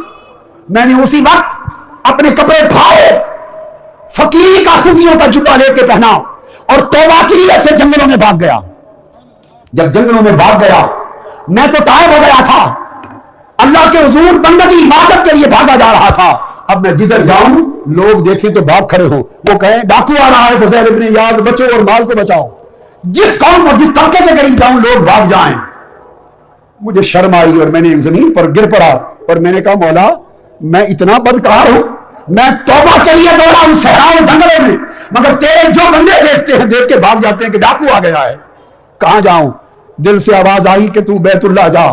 فضیل ابن ایاز مکہ گئے اور کعبۃ اللہ کے مجاور بن گئے اور مکہ کی وادی میں زندگی بسر کی. پھر وہ توبہ کی، وہ عبادت کی کہ اس توبہ اور عبادت کے نتیجے میں حضرت فضیل ابن ایاز پھر ولیوں کے سردار بن گئے، ولیوں کے سردار بن گئے. حاضرین محترم، حضرت ابو حفص عمر بن سالم بڑے جلیل القدر ولی اللہ ہوئے، بڑے جلیل القدر. ان سے پوچھا نیشا پور کے قصبہ شارستان سے پوچھا، بڑی ایمان افروز بات ہے، اب گفتگو کو اینڈ کی طرف لے جا رہا ہوں، کہ آپ کا حال کیسے بدلا؟ کہنے لگے کہ میں ایک لونڈی پر فریفتہ ہو گیا، عاشق ہو گیا نیشا پور کی لونڈی پر، اور بڑی کوشش کی کہ کہیں میرا اس سے رشتہ ہو جائے، میری بیوی بن جائے. کام نہ بنا. لوگوں نے کہا کہ شارستان شہر میں ایک یہودی جادوگر ہے. ہم آتن کان بن کے یہ بات سنیے، کان بن کر سر سے پاؤں تک ایک یہودی جادوگر ہے، اس جادوگر کے پاس جاؤ تمہارا مسئلہ حل ہو جائے گا. وہ کہتے ہیں کہ میں یہودی جادوگر کے پاس گیا کہ میری یہ لونڈی مجھے مل جائے، یہ لڑکی مل جائے. اس یہودی نے کہا 40 دن کے لیے نماز چھوڑنی ہوگی. میں نے کہا تیار ہوں. 40 دن کے لیے نمازیں چھوڑ دی، سب نیک عمل چھوڑنے ہوں گے، تیار ہوں، چھوڑ دیے، سب عبادتیں چھوڑ دی. اس نے اسلام کا ہر رکن، ہر عمل، ہر عبادت اور ہر عمل صالح 40 دن کے لیے چھوڑنے کو کہا. میں نے سب کچھ چھوڑ دیا، پورا اسلام چھوڑ دیا. اس نے اپنا جادو کرنا شروع کر دیا. 40 دن پورے ہو گئے، اس نے اپنا عمل مکمل کیا مگر مقصود حاصل نہ ہوا. اس لونڈی کا دل نہ بدلا. میں نے کہا کہ تمہارے کہنے پر میں نے پورا دین چھوڑ دیا 40 دن مگر مقصود حاصل نہیں ہوا. تو اس نے کہا ابو حفص میرا جادو کبھی خطا نہیں جاتا، عمل کبھی بیکار نہیں جاتا. یقیناً 40 دنوں میں تو نے کوئی نہ کوئی نیک کام ضرور کیا ہے، اس نیک کام کی وجہ سے میرا جادو ٹوٹ گیا ہے. سوچ کیا کیا ہے؟ ان کا خدا کی قسم کوئی نیک کام نہیں کیا. ہاں ایک کام کیا ہے، اگر اس کو نیکی سمجھتے ہو، وہ یہ کہ میں گزر رہا تھا، رستے میں پتھر پڑا تھا، گلی میں پتھر، میں نے اٹھا کے اس پتھر کو پھینک دیا، ہٹا دیا کہ کہیں گزرتے ہوئے کسی مسافر کو ٹھوکر نہ لگ جائے. بس پتھر اٹھا کے رستے سے ہٹایا. وہ یہودی رو پڑا. اس نے کہا وہی ایک نیک عمل تھا جس نے 40 دن کے میرے جادو کو ناکام کر دیا. اور اس نے گریبان پکڑ لیا, مجھے جھنجھوڑا. کہا ابو حفص, جو رب تو نے 40 دن رب کو چھوڑ دیا, 40 دن رب کو, رب کے دین کو چھوڑ دیا, تو نے اتنی بے وفائی اور بے حیائی کی, اس کے باوجود اس نے تیرے اتنے عمل کو کہ تو نے پتھر رستے سے ہٹا دیا, اس کا اجر ضائع نہیں کیا, تو ایسے وفادار رب کو چھوڑ رہا ہے. تیری اتنی معمولی محنت ضائع نہیں کی کہ میرے کفر کا جادو برباد ہو گیا. یہ بات جو سنی میں غش کھا کے گر پڑا, اور یہودی کلمہ پڑھ کے مسلمان ہو گیا. کہ رب جو اتنی معمولی محنت بندے کی ضائع نہیں کرتا, تو بندے اس رب کا بے وفا بنتا ہے. پھر میں نے گھر آیا تو دیکھا کہ ایک نابینا شخص قرآن کی تلاوت کر رہا ہے, اور میری حالت بدل چکی تھی, میں تائب ہو گیا تھا, ایک مستی کی کیفیت تھی. قرآن کی تلاوت سنتا رہا اور میں خیال نہ رہا, آگ کی بٹی کے پاس بیٹھا تھا, میں نے آگ کی بٹی میں ہاتھ دے دیے, میرے ہاتھ جل گئے, مگر قرآن کی سماعت کرنے کی مستی میں ہوش نہ رہا. یہاں سے میری زندگی کا آغاز ہوا. شاگرد چیخے کہ استاد ہاتھ جل گئے, ہاتھ جل گئے. جب محویت ختم ہوئی تو پھر میں نے کہا کہ ہم نے جب دنیا کے کام سے ہاتھ اٹھا لیا تو اس کی محبت نے ہر کام سے ہمارا ہوش بھی اٹھا لیا. دوستو, یہ کیفیت ہے کہ بندہ اگر اللہ کے حضور تائب ہوتا ہے تو توبہ تو ایک وقت کا عمل ہے نا, ایک وقت کا عمل ہے نا. نادم ہوگا, شرمندہ ہوگا, گناہوں کو چھوڑ دینے کا عزم کرے گا, اور اگلی زندگی کو دائماً نیک اور اللہ کے تابع بنانے کا فیصلہ کرے گا. ایک وقت کا عمل ہے نا. اس رب کی سخاوت دیکھیں کہ اس ایک وقت کے عمل نے جو ارادہ بدلا, اس نے زندگی کے سارے برے اعمال مٹا دیے. وہ تو اتنا کریم اور سخی ہے کہ ساری زندگی کے برے اعمال مٹا دیتا ہے ایک نیک عمل کے صدقے. اور ایک طرف ہم ہیں کہ اس کی اتنی کرم نوازی کے باوجود اپنے احوال بدلنے کو تیار نہیں. اور آج کی رات پھر اس کی کرم نوازی یہ ہے کہ آج کی رات وہ اپنے لطف و کرم کی اس عروج پر ہے کہ آسمان دنیا پہ آیا ہے. ہر رات پچھلے پہر آسمان دنیا پہ آ جاتا ہے, اور آج تو پھر اس کی مبارک رات ہے. اور ہر رات پچھلے پہر آسمان دنیا پہ آ کے بخشنے والا وہ محتاج نہیں, ہم محتاج ہیں. وہ محتاج نہیں, ہم محتاج ہیں. وہ رب ہے, بے نیاز ہے. پچھلے پہر آ کر آسمان دنیا پہ آ کے ہمیں آواز دیتا ہے اور کہتا ہے گنہگارو, ہے کوئی مجھ سے معافی مانگنے والا؟ میں اپنی شان رحمت کے ساتھ آسمان دنیا پہ اتر آیا ہوں. کوئی معافی مانگے میں معاف کر دوں, کوئی رزق مانگے میں رزق عطا کر دوں, کوئی راحت مانگے میں راحت عطا کر دوں. دینے والا, عطا کرنے والا, عطا کرنے کے لیے ہر وقت اپنا دست کرم کشادہ رکھتا ہے. اور ہم گناہگار, خطا کار, اس کے لطف و کرم اور سخاوتوں کے باوجود اس کے ساتھ بے وفائی پہ تلے ہیں. میرا پیغام آج کی رات یہ ہے, ان لمحوں میں یہ ہے کہ لوگوں, زندگی کا بھروسہ نہیں ہے. آپ ہر وقت کتنے جنازے اٹھتے اپنی آنکھوں سے دیکھتے ہیں, کتنوں کو اپنے ہاتھوں سے عزا اقارب کو قبر میں, زمین میں, مٹی میں دفنا کے آتے ہیں. کون جاتا ہے آپ کے ساتھ؟ اگر اپنے لیے کرتے ہیں تو 4 دن کی لذت ہے, پھر ابدی زندگی جو ہے وہ اذیت میں ہے. اولاد کے لیے کرتے ہیں تو اولاد میں سے کوئی قبر میں آپ کے ساتھ نہیں جائے گا, مٹی ڈال کے ہر کوئی واپس پلٹ آئے گا. اور جو مال و دولت کماتے کماتے حرام خوری, رشوت, لوٹ مار, لوگوں سے ظلم, کم توڑنا, جتنی کچھ اللہ کی نافرمانی کر کے مال کماتے ہیں, اس مال نے تو قبر تک بھی نہیں جانا, وہ گھر رہ جائے گا.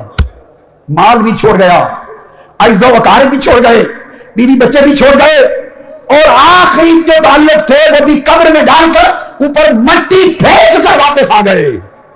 یہ ہے دنیا کے رشتوں کا انجام, مٹی پھینک کر پلٹ آئے. دنیا کے رشتے ختم ہو گئے.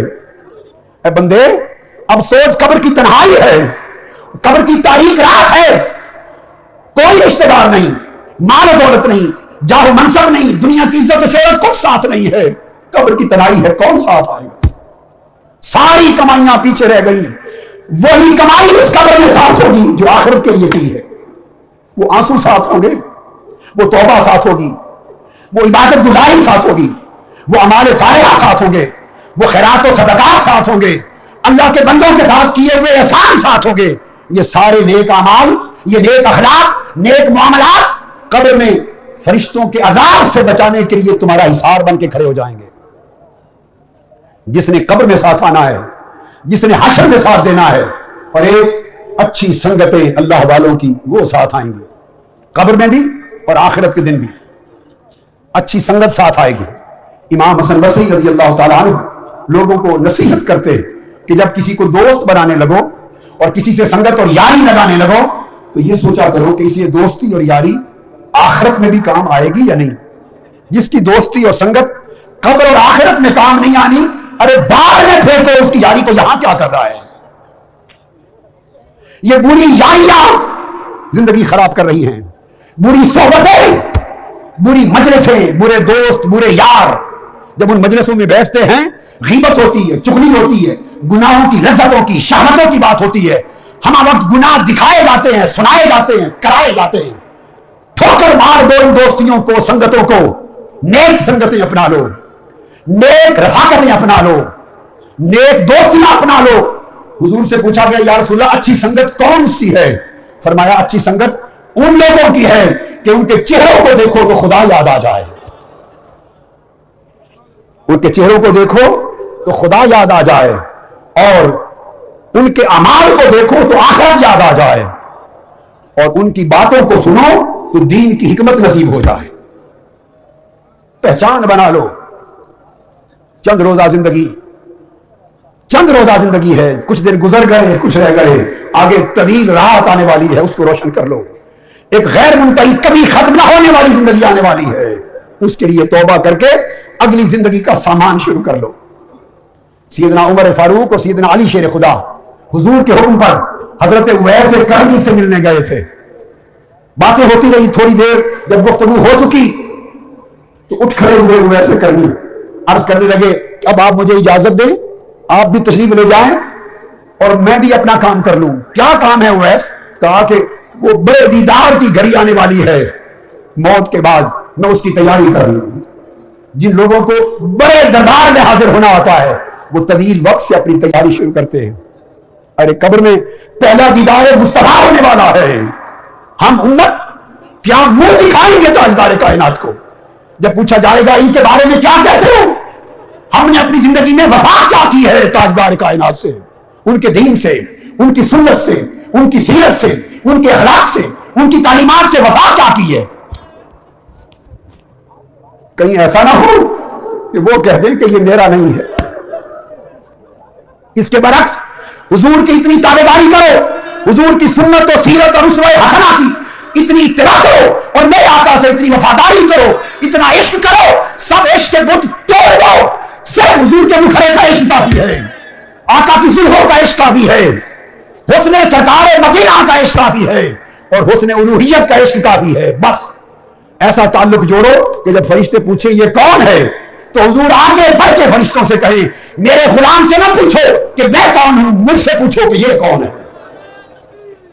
ایسے وفادار بنو، اور قیامت کا دن آئے رب کے ایسے وفادار بنو، اللہ کی بندگی میں اس طرح آ جاؤ، اس کی تابعداری میں اس طرح آ جاؤ، اور دنیا کی نفسانی لذتیں، شہوتیں، بے ایمانیاں، چوریاں، بد اخلاقیاں، ظلم، صفاقیاں چھوڑ دو، اور خدا کی بندگی میں ایسے مخلص اور اللہ کی محبت میں ایسے فانی ہو جاؤ کہ جب قیامت کے دن آپ اٹھے تو رب فرشتوں سے کہے کہ حساب کتاب شروع کرنے سے پہلے میرے وہ بندے اٹھے جنہوں نے زندگی ساری میری وفا میں گزار دی۔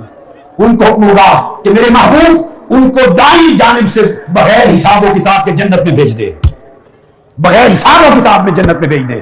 اللہ اس کی وفاداریوں کا عالم یہ ہے کہ جو اس کا وفادار ہوگا اس کے لیے قیامت کے دن کوئی حساب و کتاب نہ ہوگا۔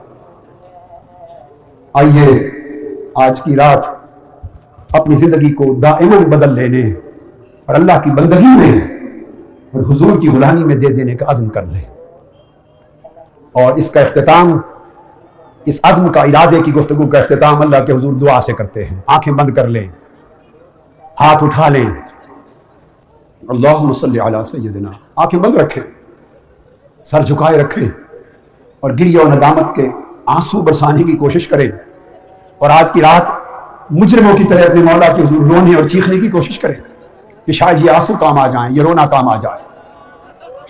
اللہم صلی علی سیدنا و مولانا محمد وعلی آلہ و صحبہ وبارک وسلم۔ رب ذوالجلال، ہم سب وہ ہیں میرے مولا کہ ہم سب ذلت کا لباس پہنے ہوئے، نافرمانی کا لباس پہنے ہوئے، تجھ سے دوری کے باعث ہم بیچارگی کا لباس پہنے ہوئے ہیں مولا، ہمارے دل مردہ ہیں۔ آج کی رات تو ہم پہ کرم کر، ہمارے گناہوں نے ہمارے دل مردہ کر دیے، اور تو ہمیں توفیق توبہ عطا فرما، توفیق توبہ عطا کر، اور ہمارے دلوں کو توبہ کے ساتھ زندہ فرما دے۔ اے ہماری امید مولا، اے ہماری طلب، تو ہی ہماری چاہت ہے، تو ہی ہماری آرزو اور امید ہے، تجھ سے ہماری عزت ہے مولا، تو گناہوں کو بخشنے والا ہے، تیرے سوا ہماری کمیوں کو کوئی پورا کرنے والا نہیں۔ ہم سب درماندہ بے آسرا اپنے جرموں گناہوں کو لے کر توق مجرمیت کا گلے میں ڈال کر مولا آج رات تیرے سہارے پر، تیرے آستانے پر آ گئے ہیں، تجھ سے پناہ مانگنے آ گئے ہیں۔ ہم شرمسار ہیں، ہم رسوا ہیں مولا، مگر تو نے بھی اگر دھتکار دیا تو تیرے سوا کوئی اور در ایسا نہیں ہے مولا، تیرے سوا اور کوئی در ایسا نہیں کہ جہاں ہم جا سکیں۔ رب کریم، تو اپنے بندوں کے ساتھ عفو درگزر کا معاملہ کرنے والا ہے، تو عفو درگزر اور معافی کا دروازہ کبھی بند نہیں کرتا۔ ہم تیرے حضور دست دعا دراز کر کے بیٹھے ہیں، اے سختیوں کو ٹالنے والے، اے ذلتوں کو عزت میں بدلنے والے، اے معصیتوں کو طاعتوں میں بدلنے والے، اے بدبختیوں کو سعادتوں میں بدلنے والے، اے گناہوں پہ پردہ پوشی کرنے والے، تو نے عمر بھر ہمارے گناہوں پہ پردہ ڈالا، آج ان گناہوں کو مٹا بھی دے، مٹا دے میرے مولا۔ ہم پہ تو نے ہمیشہ بھلائی کی ہے، ہم پہ مولا تو نے ہمیشہ کرم کیا ہے، اور ہم وہ ہیں جب ہم پیدا ہوئے تھے بچے تھے میرے مولا، یہ سارا تیرا ہی کرم اور تیرا ہی رزق اور تیری عطا ہے کہ اس بچے سے تو نے ہم کو پالا، پرورش کی، بڑا کیا۔ ہم بالکل بیکار اور کوڑا تھے مولا، تو نے ہمیں علم دیا مولا، ہم گمراہ تھے، تو نے ہمیں ہدایت سے نوازا، ہم پست ذلیل اور کمینے تھے مولا، تو نے ہم سب کو دنیا میں عزت دی۔ ہم خوف زدہ ہو تو مولا تو ہمیں خوف سے نجات دلانے والا، تو نے نجات دی۔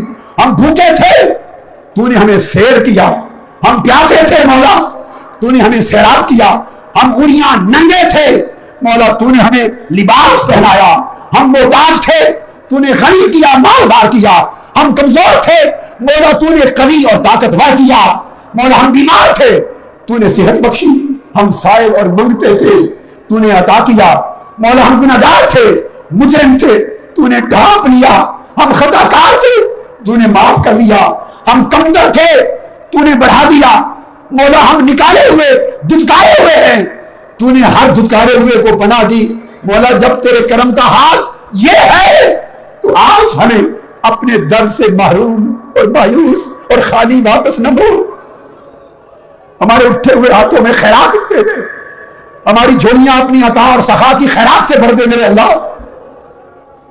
ہم گریہ‌وزاری کرتے ہیں اس لیے کہ ہمیں اپنے اعمال کا علم ہے اور اپنے انجام کا علم ہے، ہمیں ہمارے نفسوں نے ہمیں دھوکہ دیا ہے، ہمارے دلوں نے، آرزوؤں نے، امیدوں نے ہمیں فریب دیا ہے میرے مولا، دنیا نے، حالات نے، مال و دولت نے، شیطان نے ہمیں فریب دیا ہے، ہم فریب میں مبتلا رہے ہیں، موت سے غافل ہیں، آخرت سے غافل ہیں مولا۔ آج کی رات خیال آ رہا ہے کہ اگر بلاوا آ گیا اور قبر میں منکر نکیر آ گئے تو ہمارے پاس تو سوالوں کا جواب دینے کے لیے بھی کچھ نہیں ہے مولا، اور اگر قبر سے قیامت کے دن اٹھ گئے تو تیرا فرمان ہے کچھ چہرے روشن ہوں گے، کچھ چہرے سفید ہوں گے، کچھ چہرے پر رونق ہوں گے، کچھ چہرے حشاش بشاش ہوں گے، اور کچھ چہرے گردآلود ہوں گے، کچھ چہروں پر افسردگی ہوگی، کچھ چہروں پر تاریکی ہوگی مولا۔ ہمیں دکھائی دے رہا ہے کہ وہ تاریکی والے چہرے ہمارے ہوں گے، افسردگی والے چہرے ہمارے ہوں گے میرے مولا، گرد و غبار والے چہرے ہمارے ہوں گے۔ ہمارے پاس تو کوئی عمل ایسا نہیں کہ میرے مولا ہم قیامت کے دن پر رونق چہروں میں شامل ہو سکے، سوائے تیرے کرم کے، سوائے تیری بخشش کے، سوائے تیری عطا کے۔ ہم تیرے حضور مولا تیرے فرمان پر اور تیری رحمت کے یقین پر اور تیرے محبوب کے اعلان پر آج رات توبہ کے ساتھ رجوع کرتے ہیں مولا. بولے سب کرتے ہیں یا نہیں؟ بولیے بولیے مولا تیرے حضور توبہ کے ساتھ رجوع کرتے ہیں. ہم مجرم ہیں، گناہگار ہیں، تیرے دروازے پر مجرم آ گئے ہیں. میرے مالک تیری مرضی کے جو سلوک چاہے کر لے، چاہے دوزخ میں پھینک دے، چاہے دھتکار دے، چاہے سزا دے، چاہے بیڑیاں پہنا دے، اور چاہے تو مولا ہمارے حال پہ ترس کر کے ہمیں معاف کر دے. ہم تو اس لائق نہیں کہ تو ہم پہ ترس کرے، مگر ایک نسبت ہے تیرے محبوب کی کملی کے ساتھ، تیرے محبوب کے جوڑوں کے ساتھ حضور کی غلامی میں ہے، حضور کی محبت کا دم بھرتے ہیں، اور ایک یہ کہ رات دن تیرا نام لیتے ہیں اور تجھ سے محبت کرنے والوں کی باتیں کرتے ہیں. مولا انہی کا صدقہ معاف کر دے، حضور کے آنسوؤں کا صدقہ ہمیں آج معافی دے دے اور دوزخ سے رہائی عطا فرما دے. حضور کے قدموں پر راتوں کو جو غم آ گئے آ جاتے مولا ان فرموں کا صدقہ، حضور کی چشمان مقدس سے امت کے لیے گرنے والے آنسوؤں کا صدقہ آج کے دن معافی کا اعلان کر دے اور رہائی عطا کر دے. میرے مولا ہماری بے چارگی پہ نظر کر، تو آسمان دنیا پہ خود ندائیں دے رہا ہے. ٹھیک ہے ہم اتنے بدبخت ہیں، اتنے محروم ہیں، اتنے بے حیا ہیں، اتنے بے وفا ہیں کہ تیری نداؤں کے باوجود بھی رحمت کے حقدار نہیں. پر مولا ہم تو حقدار نہیں، پر تو نے کہا ہے میری رحمت سے مایوس نہ ہونا. ہم تجھ سے تیری رحمت کی بھیک مانگتے ہیں، تیری بخشش کی بھیک مانگتے ہیں، تیرے کرم کی بھیک مانگتے ہیں. بخشش بھی کر دی اور مولا تجھ سے تیری ملاقات کا شوق مانگتے ہیں. اور یہ ملاقات تبھی کام آئے گی کہ پہلے بخشش ہو جائے. مولا ہمارے اعمال بدل دے، ہمارا حال بدل دے، قلب باطن بدل دے، ہماری جبینوں کو مولا سجدوں کی لذت دے دے، ہمیں راتوں کو اپنے حضور قیام کرنے والا بنا دے، ہمارے دلوں کو اپنے عشق سے لبریز کر دے. میرے مولا پھر اپنا شوق ملاقات عطا کر، پھر اپنے جلوے کا نظارہ عطا کر، پھر اس نظارے کا اپنی خوشنودی عطا کر. مولا اس خوشنودی کے ساتھ مولا اپنی بخشش عطا کر اور ہماری آنکھوں کو فقط لذت دے تو اپنے لقاء اور دیدار کی لذت دے، اور ہمارے دلوں کو اگر کیف و سرور دے تو فقط اپنی محبتوں کی مستی کا سرور دے، فقط تاجدار کائنات اور حضور کے عشق و محبت کی مستی کا سرور دے. میرے مولا ہماری تو عبادتیں بھی اس قابل نہیں کہ تجھے پیش کرے، مناجات اس قابل نہیں کہ پیش کرے. میرے مولا طاعات اس قابل نہیں کہ تجھے پیش کریں. اس وقت تیرے کعبے کے طواف کرنے والے جو لبیک لبیک پکار رہے ہیں مولا، اس سے بے کعبہ سے اٹھنے والی صداؤں کا واسطہ آج رات سارے کو بخش دے، معاف فرما دے. جو مقام ملتزم پر تیرے گھر کے خلاف کو تھام پر جو لوگ رو رہے ہیں مولا، ان کے آنسوؤں کا صدقہ ہمیں بھی ساتھ معاف کر دے، معاف کر دے. سیدنا ابوبکر صدیق کی وفا کا صدقہ، سیدنا فاروق اعظم کی عدالت کا صدقہ، عثمان غنی کی سخاوت کا صدقہ، مولا علی مرتضیٰ کی ولایت کا صدقہ، سیدہ فاطمہ الزہرا کی چادر تطہیر کی چادر کا صدقہ، حضور کے حسنین کریمین کا صدقہ. میرے مولا سب کو معاف کر، ہمیں اپنی رضا عطا فرما اور ہمارے ایمان کو یقین کی کیفیت عطا کر. وہ یقین دے ایمان میں کہ سارے شک کے بادل چھٹ جائیں. ہمارے دلوں سے میرے مولا شبوں کے اور شکوک کے حجابات اٹھا دے. ہمیں صاحب ایمان کر، صاحب عرفان کر، صاحب ایقان کر. میرے مولا ہمارے ضمیروں سے، ہماری چاہتوں سے، ہماری طلبوں سے، رحمتوں سے ہر باطل کو مٹا دے اور ہمارے باطل کو حق پر قائم کر دے. ہمیں حق پر استقامت عطا کر اور ہر شک اور ہر بدگمانی کے فطرے سے مولا ہمیں محفوظ کر دے. مولا ہماری عبادات کو سنوار دے، ہماری طاعات کو سنوار دے، ہمارے اعمال سنوار دے، ہمارے اخلاق بہتر کر، ہمارے احوال بہتر کر، مولا معاملات بہتر کر. ہم لوگوں سے اچھا معاملہ کرنے والے بن جائیں، تیری مخلوق پر نیکی احسان کرنے والے بن جائیں. مولا ہم ہر وقت اپنی زندگی تیری بندگی میں گزارنے والے بن جائیں. باری تعالیٰ تو ہمارا آقا اور مولا ہے. مولا تو تجھ پر بھروسہ ہے، تجھی پر توکل ہے، تیری رحمت پر ہی امید ہے، تیری دیواری پر، تیرے دروازے پر، تیری دہلیز پر آ کھڑے ہیں. مولا سخی لوگ بندوں میں بھی آئے گھر دروازے پر آئے ہوئے سال کو دھتکارا نہیں کرتے. میرے مولا کیا تو ہمیں آج رات دھتکار دے گا؟ مولا کیا تو دھتکار دے گا؟ کیا ہمیں دھتکار دے گا؟ ہم مجرم صحیح، کمینے صحیح، پھر مولا مجھے نہ دے، مجھے اپنا بھی پتا ہے. مولا میں کمینوں سے بھی بڑھ کر کمینہ، رزیلوں سے بھی بڑھ کر رزیل، نافرمانوں میں سب سے بہتر نافرمان. میں تو اس قابل بھی نہ تھا کہ نصیحت کرتا ان لوگوں کو اور دعا کے لیے ہاتھ اٹھاتا. مجھے نہ دیکھ ان ہزاروں لاکھوں لوگوں میں مولا کوئی تیرا نیک بندہ بھی ہوگا, اس کی نیکیوں کا صدقہ, اس کی جبین پر سجود کا صدقہ مولا ہم سب کو معاف کر دے.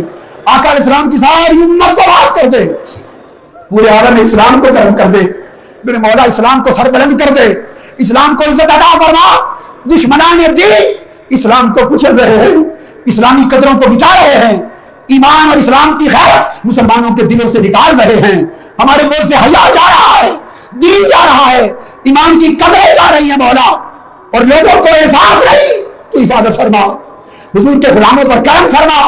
گنبد خضرا کا صدقہ دین کی حفاظت کر. ہماری زندگیاں حضور کے دین کی سربلندی کے کام آ جائیں, ہماری زندگیاں اسلام کی بلندی اور اقامت کے کام آ جائیں میرے مولا, اور ایسے کام آ جائیں کہ زندگی کا لمحہ لمحہ تیری اطاعت میں بسر ہو, تیری بندگی میں بسر ہو, تیری رضا میں بسر ہو. اور ساری مخلوق پہ مولا ہمارے دلوں کو نرم کر دے, ہمیں عفو درگزر کا پیکر کر دے, معافی اور احسان کا پیکر کر دے, ہمیں اعمال صالحہ دے دے, ہر ایک کے ساتھ بھلائی کرنے والا بنا دے. وہ زندگی دے جو تو اپنے دوستوں کو دیتا ہے مولا, اور اس زندگی سے محفوظ کر جو تجھے ناپسند ہے. میرے مولا ہمیں آخرت کی فکر کرنے والا بنا, ہمیں زاد آخرت کی تیاری کرنے والا بنا. مولا دنیا کے حرص و لعنت سے محفوظ کر, نفس کی لذتوں اور شہوتوں سے محفوظ فرما, دنیا کی رنگینیوں سے مولا ہمارے دل بے رغبت کر دے, ہمارے دل بے رغبت کر دے. ہم پہ کرم کر, ہمارے دلوں کی رغبتوں کو اپنی طرف پھیر دے میرے اللہ. تحریک منہاج القرآن کو عظمت دے, قبولیت دے. اعتکاف بیٹھنے والے جو آئے اور اطراف و اکناف سے جو لوگ آج کی رات یہاں آئے مولا, ان پر اپنی رحمت, بخشش, رضا اور عطا کی بارش کر دے. اور حضور کی ساری امت جہاں جہاں بیٹھی, جہاں جہاں تجھ سے مانگ رہی ہے مولا, ان پر اپنی عطا اور رضا کی بارش کر دے. ہمیں استقامت کے ساتھ اپنی بندگی میں رکھ, استقامت کے ساتھ اپنی بندگی اور حضور کی غلامی میں موت دے. قبر میں بھی میرے مولا ہم کامیاب ہو جائیں, اور حشر میں بھی تیری رضا کے ساتھ کامیاب ہو جائیں. ہمیں ان میں نہ ڈال جن سے حساب و کتاب لیا جائے. ہم حساب و کتاب دینے کے قابل نہیں ہیں مولا, ان لوگوں میں ڈال جن کو بغیر حساب کے تو بخش دے گا. مولا اولاد کے طالبوں کو اولاد عطا کر, آج کی رات ان کی جوڑیاں ہری کر دے, ان کو اولاد کی نعمت دے. جن کو بیٹیاں دی ہیں ان کو بیٹے دے, اولاد نرینہ دے. اور جن کو اولاد دی ہے ان کی اولاد کو صالح کر, نیک کر. ہمارے گھروں میں دین اور ایمان کا اجالا آ جائے, بے حیائی کا خاتمہ ہو. بے روزگاروں کو روزگار دے, اور سب کے ارزاق میں, رزق میں, تجارت کو حلال کر, برکتیں دے, اور سب کے دلوں کی حاجتیں پوری کر. سب کی دعائیں قبول فرما, اور دنیا اور آخرت کی نعمتوں سے اہل پاکستان کو اور جملہ اہل اسلام کو, عالم اسلام کو مالا مال فرما. اللہم صلی وسلم وبارک علی سیدنا و مولانا محمد وعلی آلہ وعترتہ واہل بیتہ وازواجہ واولادہ وبناتہ وخلفائہ واصحابہ وخدامہ واحبابہ وانصارہ واعوانہ واولیاء امتہ وصلحاء ملتہ وعلینا معهم اجمعین الی یوم الدین برحمتک یا ارحم الراحمین بحق لا الہ الا اللہ محمد رسول اللہ.